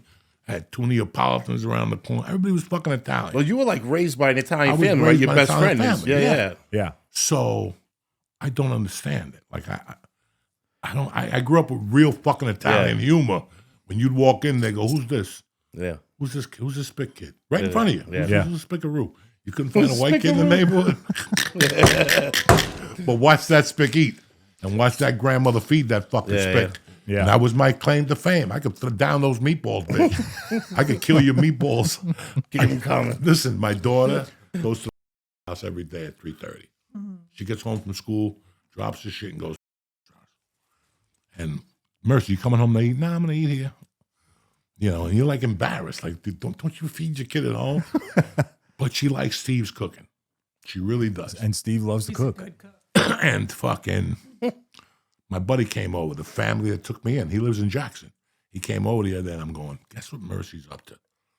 He goes, Mercy leaves here to do what I did as a kid. Yeah. I'd go to his house Yeah. as a kid. He'd go, you were such a douchebag. You get that before I got home from school. And my parents would be feeding you and shit. No. And his parents didn't like me growing up. The same family that took me in. Yeah. But I made a deal with the younger brother. You want to ride my motorcycle? You got to bring me home on Wednesdays to eat. And every Wednesday, the mother would be like fucking spickers in my kitchen. That motherfucker. I'm eating regard. Your fucking I'm fucking and shit. throwing it down. Yeah. And then they became family friends. Yeah. I was over there every day, cleaning the pool, over there every day. At night, I would see my friend that was my age out. He didn't drink. And I go, what are you doing out? And he'd go, I came to see this girl. I go, you going right home? And he'd go, no. I go, all right, I'll see you tomorrow. And I'd run to his house. It'd be 12:30 at night, 1 in the morning. And I see the TV on. I knock on the door. And Mr. Bender would, hey, Coco, what are you doing here? Nothing. Is John home? Nah, John ain't here. And there'd be a minute of silence. They'd go, you hungry? And I'd come in. And then I became such a slob on Sundays when I wanted pizza. I would call the pizza guy and deliver it to his house. And I would go there, sit in the living room, and then the pizza guy would knock on the door. He would answer and go, I didn't know no pizza. Hold on. Anna, you want a pizza? Nah. And then, how much for the fucking pizza? And then I'd sit there like, shit. Coco, that's you want great. pizza? Yeah. Oh, fucking. They fucking That's loved me, amazing. those people. That's they awesome. I was That's there crazy. all the time. But that's how we always did it, though, growing up. To get back to that, I remember my aunt and uncle lived up the block from me. My mother, she That's was it. just, Everybody is was my in the son, neighborhood. Is Wayne there? Yeah. All right. I guess, yeah, he's going to eat. Okay. And that was how it was. You kind of started to map out. Tuesdays was this. Wednesdays was this. Chicken You cutlet. want Spanish food? When You a go Cuban to the tastes Sanchez chicken cutlet house. for the first time. Remember, all I dated was Irish. Italian girls don't touch me, but Irish dirty bitches, they love the Cuban. You follow me? And those Irish bitches with dirty feet, they drive me crazy. I love those. I married Irish. I love all that shit. I love all that shit. Freckles on the tits. I love all that stuff. That's my world. You know what I'm saying? Oh, shit. What's the most overrated city to do in your eyes? Where there's no comedy. Like, there'll never be comedy in New Orleans. They have comedy outside of New Orleans, but there's no comedy club in New Orleans. South Beach, Florida. No comedy in South Beach. Really? They're too busy snorting coke, sucking dick. Yeah, Little and they're in the giggle in the room. clubs. Milwaukee. Because the Packers are so big, there's no comedy club in Milwaukee. So it's who they have in those areas, who they have to fight to get the people in the door. That's probably why it's not going to Listen, you work. go to Milwaukee, everybody's talking about cheese and shit. Maybe your uncle should go up there and open up a cheese shop. It might do well. Probably do better up there. No, it Might makes do. sense, right? But it's at the end of the day, people are people. You know, when I first started doing comedy, if I looked behind the curtain and I saw a guy with white hair, I would shit my pants. Oh, I'm gonna bomb. I'm not going out there. I can't do my dirty stuff. You don't know. You learn how to pre-qualify your audience. After about 8 years, I'm like, why am I pre-qualifying my audience? Just go out there and do your thing. fucking. You worry about things, but at the end of the day, people are fucking people. Yeah. You're not going to tell me the audiences are better here. They're people. Yeah. They're more lively. Listen, when I go to Houston, Texas, that's a wild bunch of motherfuckers. So that's your best spot, you think? Other I haven't than been to Houston. I haven't been to Houston about 6 years. Other than the mothership. Mothership, people walk in there controlled. They're in a fucking like. Yeah, well, they just. I They're mean, at how many Rogan's people want to joint. go and like, oh, I'm here. It's amazing. So they go pre-programmed to laugh. Yeah. So you already got them at comedy clubs. What I do in a comedy club, when I walk into RGR Lounge on Tuesday nights in South Amboy, what works there ain't gonna work in a comedy club and vice versa. Okay. Because it's a bar, they got a TV on, fucking people are drunk, some guy's trying to pick up the waitress. But in a comedy club, people go in there knowing they're gonna laugh. It's all about the comedy. It's all about the comedy. They're not worried about what game's on and No. with all that bullshit. No. Okay. Like all next week, it's gonna suck to do comedy in New York. Oh, with the Knicks on? Starting next Yeah, Wednesday, it's death.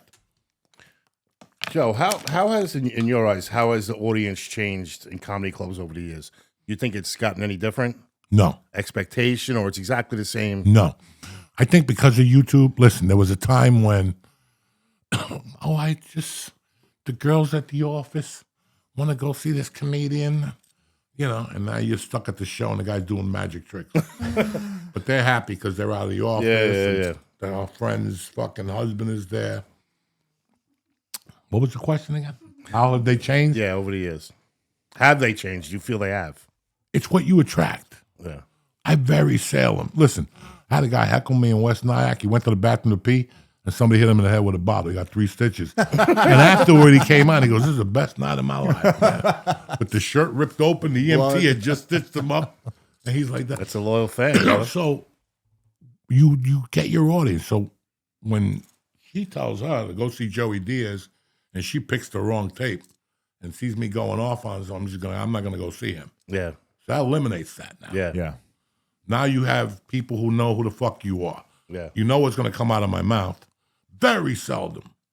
One in the last 3 years, I said something about the fucking Jewish thing when they got attacked on October 19th and some Jewish lady got pissed off. I wasn't even saying nothing bad. But people go to those things programmed to fight also. Yeah. I see if the comic picks on me. I want to sit in the first row. Yeah. I don't talk to them. You're I don't better give off. a fuck if she lights her pussy on fire. I won't give her attention. She's I not mean, your I'll vision. look. She might I'll open take- that muffler Yeah, for I'll you, take Joey. a pink. I'll take a look at that monkey smoking, but I'm not going to give her what she came for. I'm not going to give her the attention she came for. Yeah. Once you give into the attention, win. you're done. She's drunk. She got 3 beers in her. You're never going to shut her up. There goes your show. There goes your babysitter. Yep. You came here to do some. You want to hear me do the penguin joke. Oh, yeah. And now you can't because that lady's drinking, so I won't give her the opportunity. I'm not much to stop a show and throw somebody out because now you fired evil with evil. Yeah. Now they feel it. Joey had to throw somebody out. So I let the situation, like the blonde over here turn around and go, "Shut your fucking pie hole." Yeah, let them And control then it. let them fight themselves, you know? Yeah. And that's what usually happens. But you see that a lot now, and there are a lot of comedians that go that route, right? They feed into that. It's the only way they could do it. There's guys out there now that people saw them. I'm like, oh, he's great. I'm like, I can't even stand watching him on, on that's social what- media. And that's what's great about the world, man. Yeah, everybody has You their like own vanilla flavor, ice yeah. cream, and I like chocolate, bitch. That's it. I'm getting into pistachio. I'm just saying. Yeah, and I like pistachio too, but that's what makes us special. That we all don't have to like the same fucking thing. Yeah. Yeah. You know, we all have a voice. I don't like that guy, and I'm fine with it. There's 1,000 different comics, and 1,000 different ways to go. Yeah, it's for every seat. There's an ass for every seat. You're absolutely right. 100%. That's So how I feel. Do you enjoy acting over stand up? I used to. It was more free. Now, again, they send you a bunch of rules. You can't post on Instagram. I got a job on Apple about 3 years ago. I was scared to show up. I'm like, they're going to fire me on the first day. But when I got there, it was lenient. People were smoking pot. And, Okay. so the money has gone down and there's not enough stuff going on. I haven't booked a job in 2 fucking years. And I got auditions. I'm with CAA. Just can't, because number one, I'm out of the loop. And number two, it's not what Well, and now, so the the phones, all this internet shit, all the social media stuff, when they're seeing your stuff out now, these people that have some choice in who's going to get a role are now looking at that and like, oh, I don't want that fucking guy here. Where back in the day when you were getting jobs, there wasn't any of that shit. No. And So I've you had to lost go and roles. approach it Yeah. and do your thing for them to enjoy it. Now somebody seeing you say something, like you said, that they don't enjoy because it's not their flavor, and now it's a fucking mess. They don't even call you now. I don't even worry about that. No, I'm just saying, like, Because that's if you what's look at my changing it thing, probably I a got lot. 1 million people.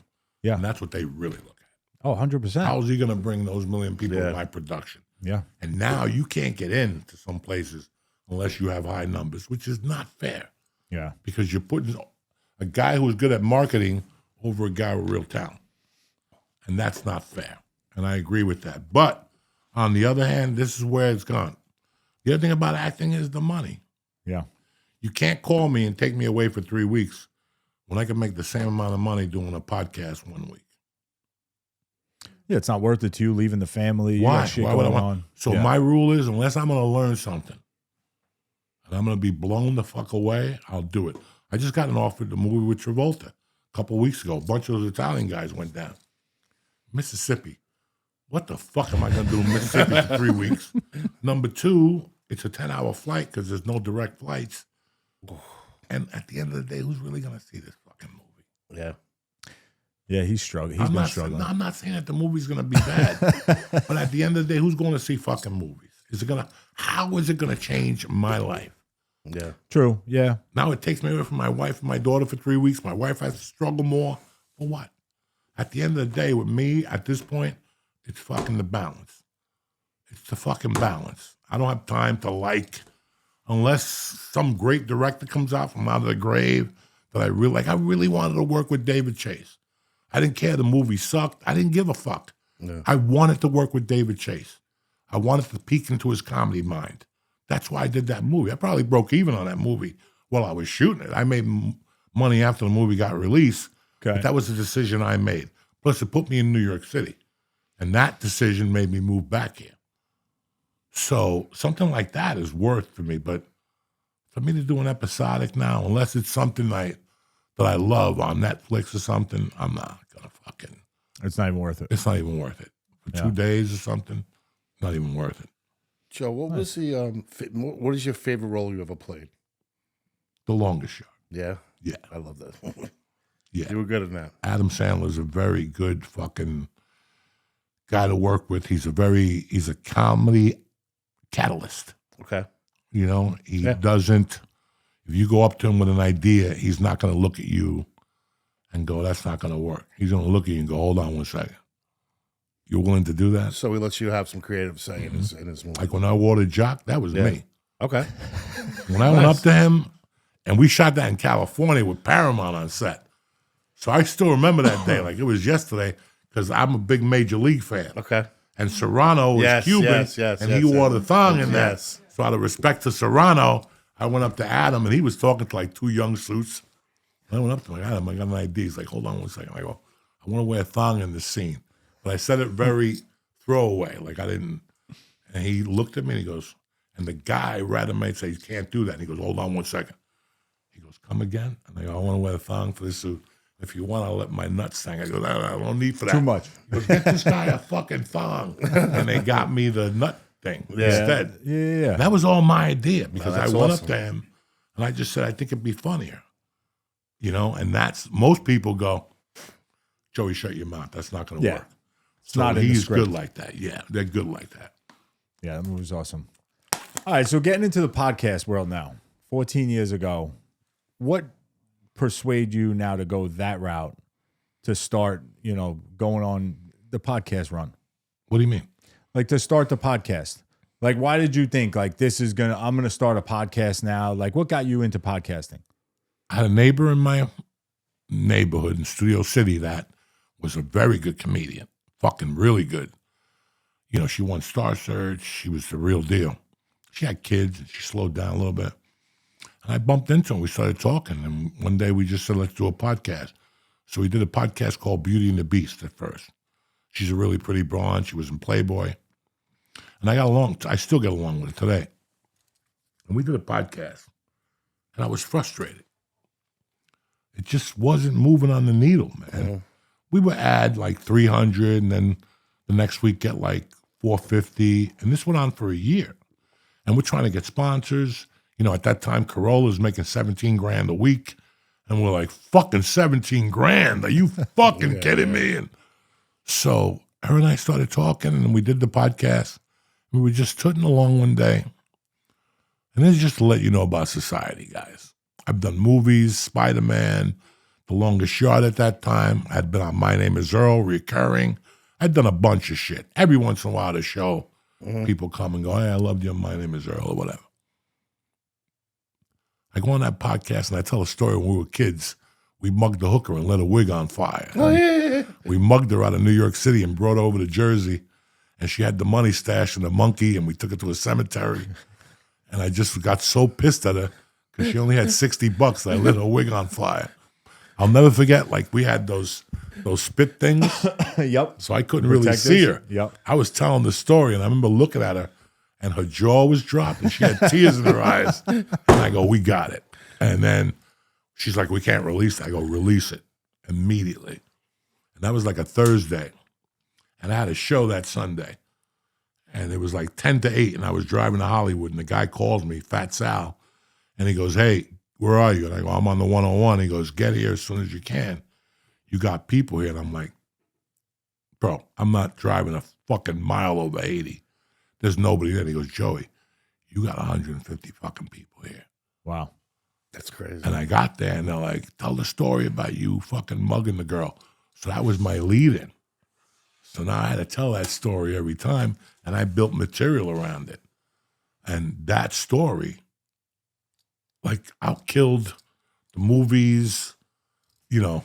Yeah, that was it then. And then I started going on Rogan, and I went off on Rogan.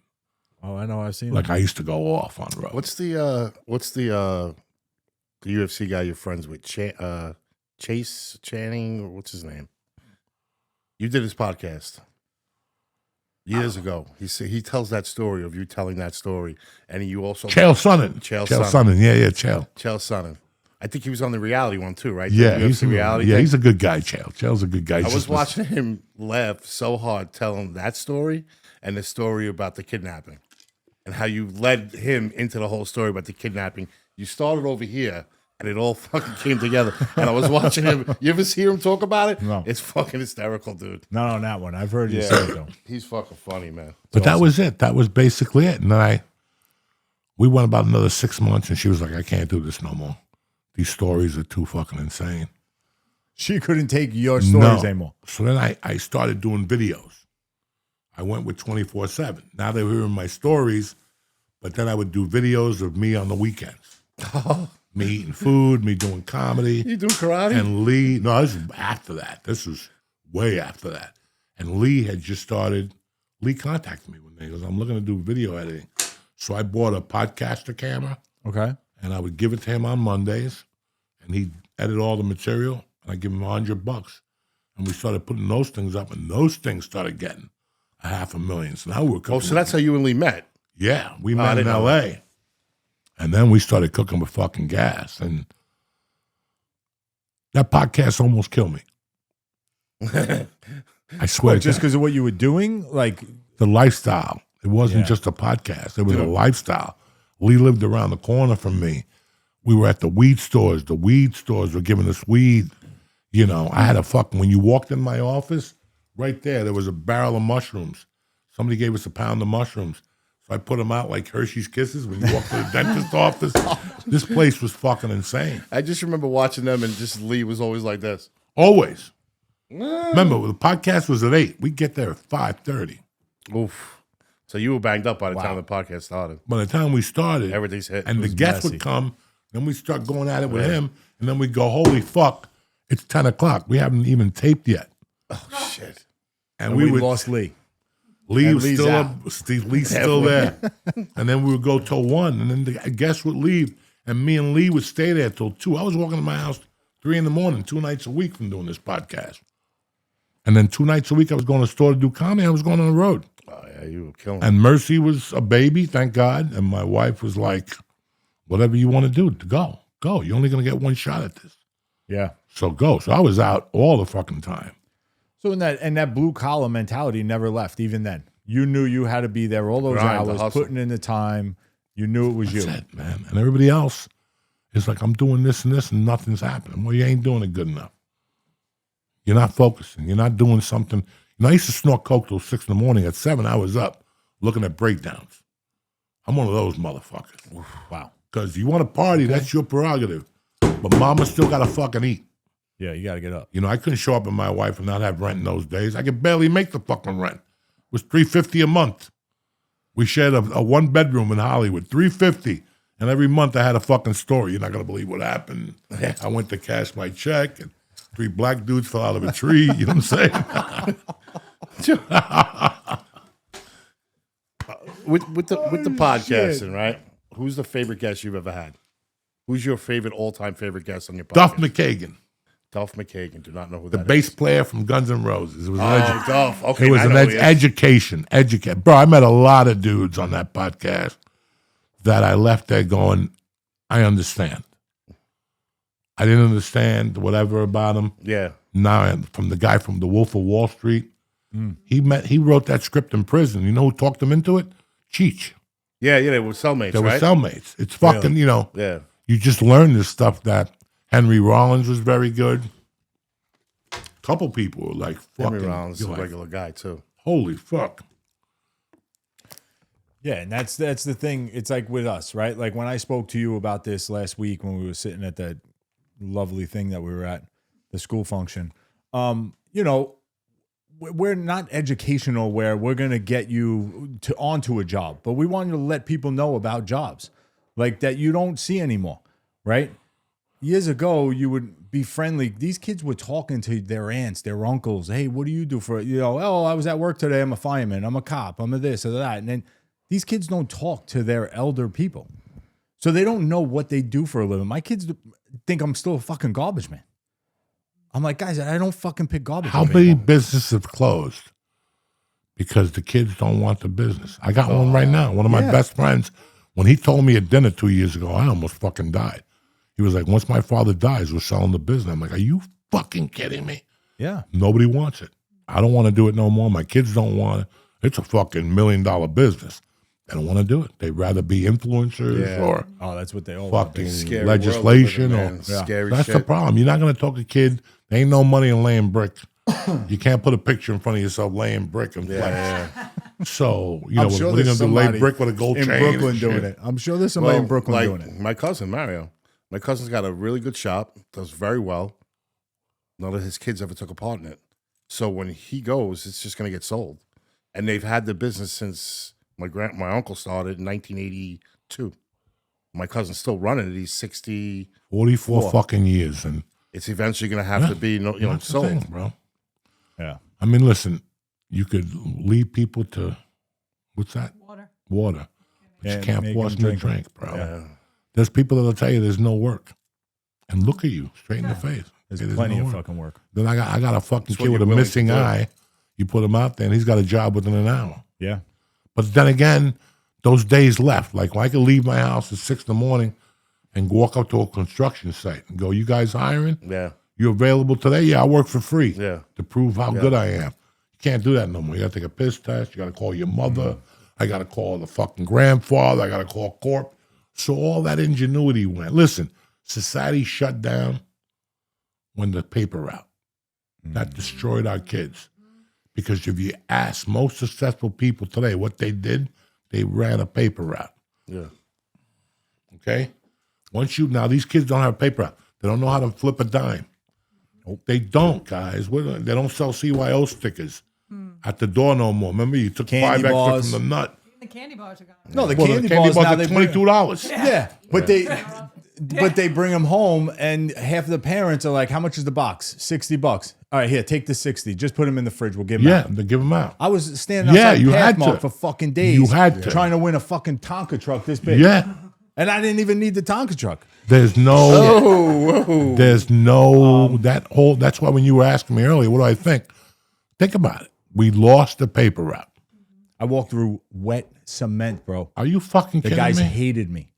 The fucking guy just finished the top of the cement, and I'm just doo-doo with my Go, paper do you know bag where I'm route. from? Blah, blah, I'm from the second hilliest town in the country. It's San Francisco, then North Bergen, New Jersey. Really? Yep. Yeah, you want to tell me about drama? That's why those kids in my town, they're retarded, but they won't die. Because they had to walk up and down those fucking hills. They got the strongest heart in the world. Trust me, I'm telling you. Trust me. That mentality that our generation had, I'll shovel shit if I have to make money. Oh, man. There's no kid you'll never ever hear that. Other When than it us. fucking snowed 8 weeks ago. Oh, you know No how one much money around. they could have made? I called 3 kids. I got a kid and I called me. He said, I'll be there at 1. You know what he called me back and said? I got no ride. You fucking walked. Then you walk, cocksucker. With the shovel and bump into somebody else. Yeah. That's how you bump into a pigeon. Walking. Oh, you need a ride here. Oh, an old guy coughing. Let me come help you for the small 20. Something. Yeah. This is we we're all doing. we would go shovel snow. There would be like 5 or 6 of you. You always get together, get a shovel, and then go. Who would be pulling the sled? Because you knew you were going to work for fucking 5-6 hours. Now you're going to eat lunch, and then you're going to go sleigh ride. You don't even come home with money, but you just fucking did a day. You made money to get lunch Yeah. or whatever, and then you go sleigh ride for 3 hours. You have to hang come out. home, your fingertips are frozen, your toes are numb. Yeah. And you know what I'm saying? And it's like, what the fuck? These kids, I can't get my kid. I had double fucking bypass, back surgery, and the kid's out there for 5 minutes. He's like, Dad, my arms are killing me. My back hurts. Your arms are fucking killing you, bro? 13 years old.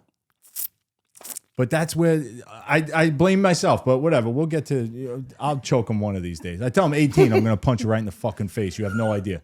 I said, I cannot wait until you turn 18. And that's the other thing. Parents don't punch their kids in the face. Well, I no kick more. my kids' asses. And I don't nobody give a fuck. punches them in the head. Nobody tells them they're cocksuckers.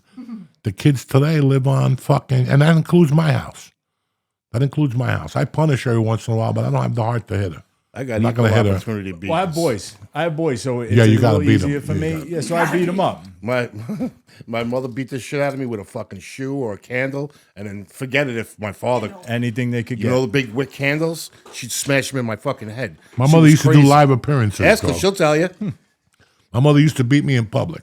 Yeah. First of all, the Cuban doctor would you pay him $35 when he came to your house, and he'd shoot you with penicillin when you Yeah. were sick. But he'd give your mom a syringe and a bottle of penicillin so she could shoot you the next day. Because I still remember being in a restaurant with my mom in fucking mid Manhattan. Nice, because I used to have to dress up to go to Catholic school on Sundays, and I'd be in my little fucking faggy black thing. And I remember I was a little sick, and my mom was like, "You gotta drink milk." And I'm like, "I don't like milk. You gotta drink milk." This went back and forth. I go, "They don't have fucking milkshakes, so why don't you?" I asked the waiter to make me a milkshake. You know what this motherfucker does? He gets milk and he puts a piece of ice cream on top of the fucking milk. I taste the milk. I go, "Mom, I'm not drinking that." She goes, "You got about 3 minutes to drink that." I'm not drinking it. She just poured Right it on over my your head. head. I'll never forget the milk dripping and the ice cream was the last thing. It just fell on my nap. And then she grabbed me to clean me up. On the way to the bathroom, she goes, "Are you warm? Do you have a fucking temperature and you hid it from me?" I'll never forget her grabbing me by the head and ripping my pants down and trying to shoot me in the woman's fucking stall and punching me in the body while she was to open me up while she was. Thanks, Doc, for giving her that needle. Oh yeah, no, we were different. Fucking, they don't. You know, these kids. make 'em like that I still remember being a kid and going to this kid's house, like being 8 or 9. He was like a basketball roommate or like a kid on bitty basketball, and him telling his father like at dinner how he didn't want to be a Catholic no more and all this shit. And I'm like, Yeah. I tell my mom that. Holy fuck. Yeah, she'll lose The her. hands will go flying, dog. So, That's the problem now. Kids don't get beat. yeah, I want to be an atheist. Listen, I will knock the fuck out of you till you see the devil. How's that? Make you scream Yeah, and 'cause- beg for Jesus. Kids come home with stupid shit. They can tell their parents now. Oh, yeah. Yeah, I think I'm a pigeon. Listen, I will take you and bust your fucking neck. You understand me? We had to put a cat litter box in the bathroom. Yeah. This is, Oh, shit. identify as a cat. Fuck that. Unbelievable. So is there a profession out there that you would have saw yourself doing if you didn't do comedy or acting? Well, what's something that you thought you could have did? I could have sold something. Bookie.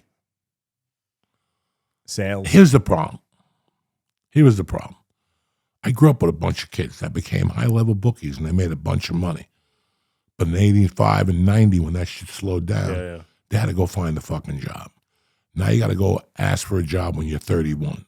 And they're going to ask you, what have you been doing all those fucking years? Well, that's what happened to all the crooked, So, guys on Stockbrokers. on the stock market. you know, A now, couple of friends that happened to. when I was a kid, everybody booked.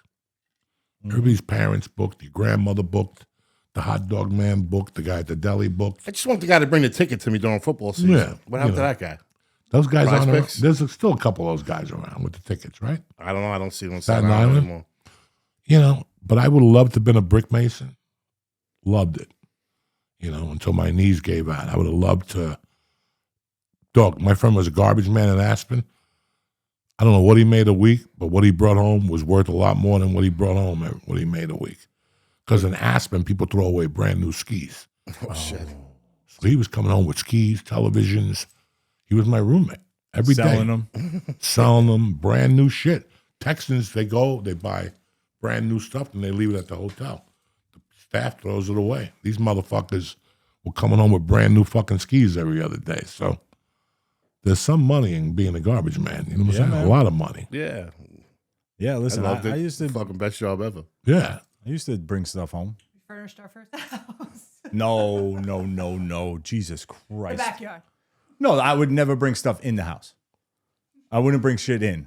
But like if somebody's throwing coolers out and like side tables for the yard and all that kind of shit, dude, I had somebody throwing a hot tub out. Exactly. So the guys were pushing it out. I'm like, what are you doing with that? They were rolling it out on pipes out of the yard, 10 foot by 10 foot. They were like, oh, we're throwing it out. Does it work? Yeah. I made a phone call, got a flatbed there. We put it on the flatbed, dumped it sell in it? my yard. Freak, No, I put it in, I But he hooked that used it. shit up. Oh, that's the pool you got? No, Oh, that's- in Staten Island is when we first bought our first Oh, house. okay. Somebody told me they had an illegal pool in their yard. Oh, him? No, That's the no. one in the back. No, that's Steve's cousin, Coco. That's Steve's cousin. Oh, Oh, Coco that made shit, man. Coco made his own pool So Steve, by hand. Steve, I worked with his cousin Mike, and he calls me one day. He's like, "What route are you on?" So I'm on wherever in Staten Island.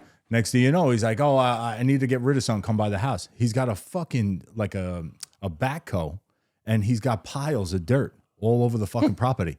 He's like, "Back the truck up." So we're fucking piling the dirt into the backs of the trucks. We're driving to the dump. The trucks are fucking like this, dragging on It's the a floor. big load. He got trucks coming all day because he dug his own pool out. Put this whole fucking thing in the yard by himself. Imagine that. That's Steve's fucking cousin. crazy. He's nuts. He's fucking nuts. But that was sanitation. We had a lot of fun. We had a lot of fucking fun. But we found a lot of good stuff too. Yeah. The city was good for that. Find stuff brand new in the boxes. People throw it. They got nowhere to put it. You got a crazy. 400 square foot home. You know, where the fuck are you putting something you got for your Christmas or whatever mid-June? You're like, what the fuck am I going to do with this? I've always It's the best place to work. I thought of one garbage man in 1982 that fucking was lucky. My friend went home and he wanted to borrow $40 from his brother. And his brother had it in a tackle box. But little did he know, the brother had $40K in the bottom and all his jewelry. So instead of opening it in the dark, he took it with him to shoot heroin in New York City. He didn't want to go in the building, so he put it in the garbage and put the lid on it, went upstairs and shot heroin. When he came back, the garbage people came. That's the guy that lives in Morganville. His younger brother, his older brother did that when we were kids. Really? What, Guy's what dead was now. the story? There was a couch out on the sidewalk, and they found, I don't know how many keys of coke in it. Yeah. Bro, it was like millions of dollars a blow. Like 15 keys at the And time. they called the cops. Yeah, because that's what they do. Fuck that. I would have been like, get in the Take truck. 3 of roll, those like, motherfuckers. don't cycle hopper. Just Take keep him right going. to Staten Island and move him Let's to go. the pizza place there. Shield, yeah, we'll Somebody get will rid of them. move it. You'll get some percentage of it. We will get rid of them. No, you get rid of that. What's the one thing you feel the internet ruined? People. Well, free porn is still there, so it didn't ruin that. It ruined people. It ruined people. Their expectations, the shit they write on there. Why? Yeah. What the, I joined the internet to connect with friends. Then you need new friends. You didn't want to tell them, but every time you had a stool move, Yeah, like these you people know. are like, I shit today. Oh, thanks. Thanks for the info. I mean, listen, I'm grateful for the internet every day. I'm grateful for the information I learn on there and the podcast. Yep. But at the same time, I can see how it's fucked with people, Just some people, you get caught in that phone. And people get evil on there for no reason. I don't get and, evil. You know what I found out the beauty of all this, because this is all brand new for us, right? And I do a lot of the shit when put it on YouTube Shorts and all the TikTok Shorts and all that. In the beginning, it really, she'll tell you, my God, it fucked me up when people were being jerk-offs. And I never said nothing. Then I started realizing as we started growing, I go, me and him don't have to say shit. Our faithful people just fucking hammer them out. So now, let everybody say what they want. It's a free world, right? Well, think of that person. How miserable that It's like motherfucker the has to person be. who goes to dinner and then goes home and does a review. Yeah. Like what? How pathetic are you? Yeah. Or the person that comes to a comedy club and then writes a letter Yeah. and says, I was appalled, I was humiliated. Think of it. You don't have a fucking life. It's like the people that are waiting for the Epstein list. Those people were all not getting their dick sucked. Joe. If you're getting your dick sucked, you don't care about the Joe. Epstein list. One word your friends would use to describe you. Crazy. I would think I so. could see that. That's it. Crazy. Uh-huh. For someone who's afraid to get up on stage and start a comedy career, what advice would you give them? Get What on advice? stage and get it out of the way. That's first. Let's do that. Before you tell anybody, your uncle, just look at a newspaper one night, tell your wife you got to go to a conference on garbage, and just go down there and do it, and don't make a big deal about it. And then come back Yeah, and evaluate it, see how you feel, and see what you want to do. Stand-up is a hobby, brother. yeah, You know, just to go out one night a week and talk shit on stage is fucking great. Yeah. You know, so it's a great outlet. And some people can't do it, and I get it. I can't shoot a needle into myself. But I can't go on, I could go on stage in front of thousands of people and feel at home. So everybody's different. So you don't have to feel bad if it doesn't work for you. yeah. I'll take that advice. But all right, we're gonna get into Kurt does a rapid fire. He's gonna ask you questions, but I do want to thank you. We're gonna Yeah, thank you again, but absolutely. I appreciate this. Thank you. And It's huge, man. Thank you. yeah, and I got something for Lee upstairs. Don't let me forget. Okay. Rapid fire, just whatever comes to your brain, shoot it out. What was the first hustle you ever had? My mother's bar. What's the craziest thing you saw growing up in New Jersey? My stepfather shooting a guy. What's the one smell that instantly brings you back to your childhood? Pizza. Did prison make you tougher or smarter? Smarter. What's something people today would never survive from the 70s? Parents. Well, we already did this. First comedian that you thought that you ever seen that made you want to say, I think I could do it? Richard Pryor. Mhm. Toughest crowd you ever faced? The Improv in '99. I hit a bag of dicks. Okay. That's a big bag. Any comedians too careful now? To what? Careful. I think they all are. Especially the ones that have made it. You don't want to lose it. You've Okay. worked so hard to say something that you might lose. Then again, I never had nothing. So that's why I went crazy after it. What do you really lose? You know, you could walk on a fence, man, Yeah. and you're not being true to yourself. Yep. Say it. Yeah. You're going to go on stage and I can't say that. I can't. Yeah. Say it. You thought about it. Say it. But remember, say it with a smile on your face. Not with no Eddie. Say it with a smile on your face. It makes a big fucking difference. Me telling you, fuck you, and me going, hey, fuck you. Big fucking difference. I hear that. Who was the funniest comedian that you ever saw in the beginning at the Comedy Store? Who really was like hitting it then? Joe Rogan. Joe Rogan. Okay. Is old school comedy tougher than today's scene? Yes. No, today's scene's a lot tougher. There's a lot of internet involved.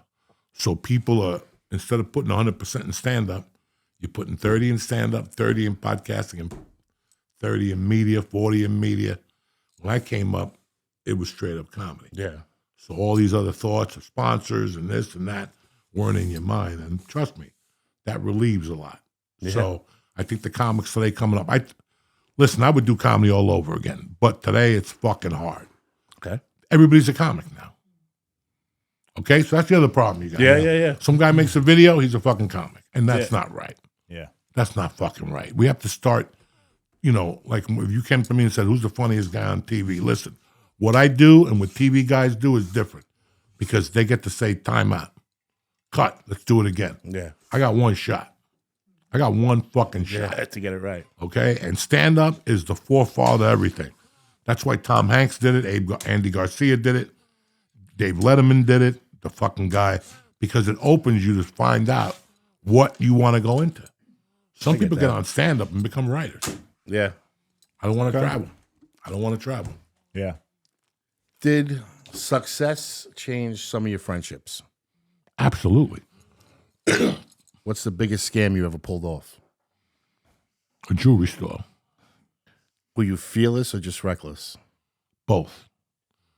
What's the weirdest place you ever woke up? There was a couple of them that are different. So I woke up in a basement once with a piece of dog shit next to me. All right. That's Like when you flip over, hung over, and there's just a piece that they had that dog shit in the basement instead of walking them. yeah. This was like a mule, and I looked at it. That's German and I'm Shepherd like, shit. I want to kill myself right fucking now. He's a mule. Yeah. Did you ever have a moment where you knew you had to change your life? Absolutely. Best Italian food in New Jersey. Rudy's in Cliffside Park. Most disgusting thing you ever ate. I'll tell you mine. Milk. Still You want to know mine? I'll eat milkshakes like a motherfucker. not straight milk. No, never. Never. A goat's nut. No. Yeah, during Easter for Greeks. What's your comfort food?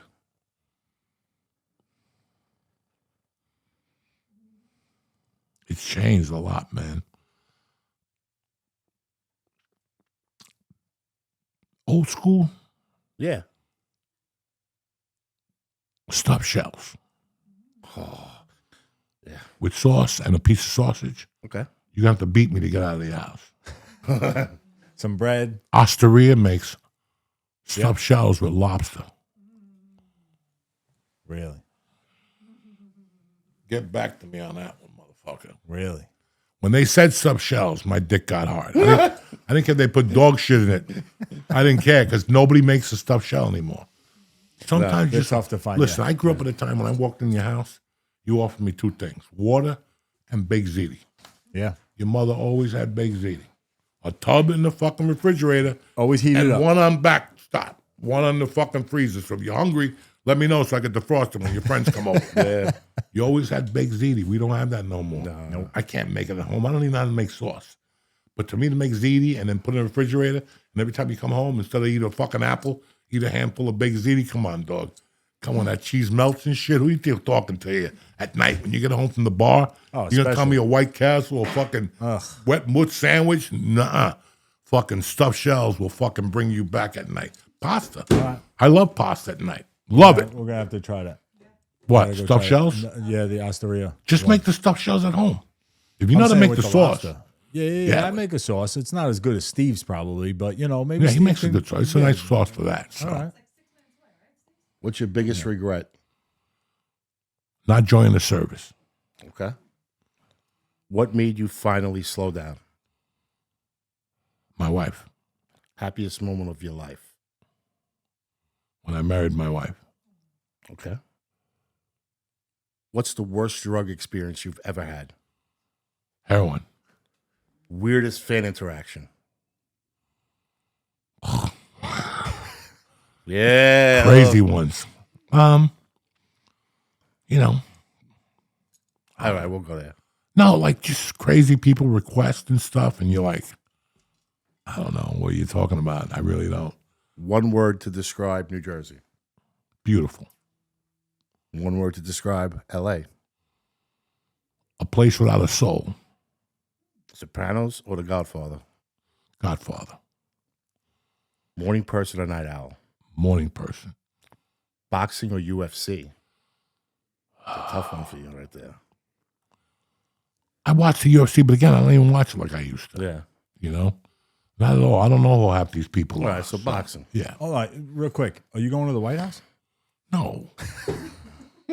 to see the UFC? Cash or credit? Cash. Do tough guys cry? Yes. Is loyalty dead? No. What kind of people do you avoid now? Disloyal people. All right, Joey. When people talk about you 50 years from now, what do you hope they say? He's fucking crazy. Thank you. Thank you I guys. hope they say that about me too, man. What did I say? He's fucking nuts. I get paid to you because I'm a little fucked up in the head. But that's Oh all right. shit, Joey. But once again, I want to thank you. Thank you doing for this. having me, brother. This was awesome. Now I'm in practice again. I haven't done a podcast. I know you were. That just wasn't saying my it. own. It was just So- funny that I was listening to the podcast last week, Yeah. and you had mentioned it, and then I'm like, wait, hold on, like we were just talking about this. Yeah. So it. I loved you coming on, Thank but you. it's like I had told you that night. I'm like podcasters. That the one thing I found out, every little niche somebody will help you with. Yeah. So like just doing this is just helping us, like just gaining, whatever we gain out of it, just knowledge from you and all that stuff. So we appreciate it. And thank you for coming. Thank Let you. everyone know where the shows are. I got Brooklyn starting June 24th and every Wednesday after that to the 20-something. And then Atlantic City the 7th and the 8th at Oceans Casino. Brooklyn where? Brooklyn Comedy Club? Improv, Brooklyn Improv. Improv in Harrisburg. You know what? Around the corner from Peter Luger's. Okay. All right. So I bring wanted your to date, ask get you- a steak. I wanted to ask you a question. Do you think a comedy like spot would do well? Like, are there any in Jersey, like in Yeah. the area close? Yeah, New Brunswick, Okay. Point Pleasant, Morris Plains. Okay. A lot of northern, like Jersey City, starting to rock. All right. A lot more comedy rooms. I think a comedy club would work down here, but it's a lot of work, guys. Yeah. I'm lucky I get up in the morning and feed the fucking cat. I'm going to worry about I'm out of How's Michelob. the cat doing? I'm out of Good. Michelob. Yeah, you got to call at 3 in the morning. We're out of Michelob. What do I give a fuck? I'm on my couch watching Twilight Zone, smoking pot, and I care about the fucking Michelob. And the podcast is, The Church of What's Happening Now with Lee Syatt.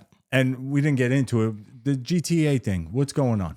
Just started playing it a couple weeks ago. And You I having love fun it. with it? Fucking Yeah. hysterical. Yeah, I got a great partner, Carly Kim. I've known her for years, and we just decided that let's do something. Okay. And I'm going to Austin. I'll see you then. And then we got a team together, so we're going to do shows, whatever the fuck you do on their streams. I don't know. Nice. Yeah. Yeah, I told you I played a while ago. You know, the language wasn't right for my son playing around, Right. you know, hanging out. But do you notice, like now when you're driving around after playing for a little bit, that you maybe have to wear? Oh shit, I can't be smashing. Nah. It's fucking Because I nice. started getting, and I gotta just say one thing. I laugh my ass off when I watch you, and you're stopping at lights, and you're fucking letting people cross the street. I'm like, what is he doing? I'm a gentleman, dog. You're crazy, but you're a I gentleman. love it. You got to be a fucking gentleman. Oh shit, that shit. Joey! Thank you again. Thank It you, was Joey. awesome. But like I always say, be nice to people. You never know what somebody's going through. Thank you all. See you later. Peace. Thank you. Take out. Thank you, Dude, that was Tarzan.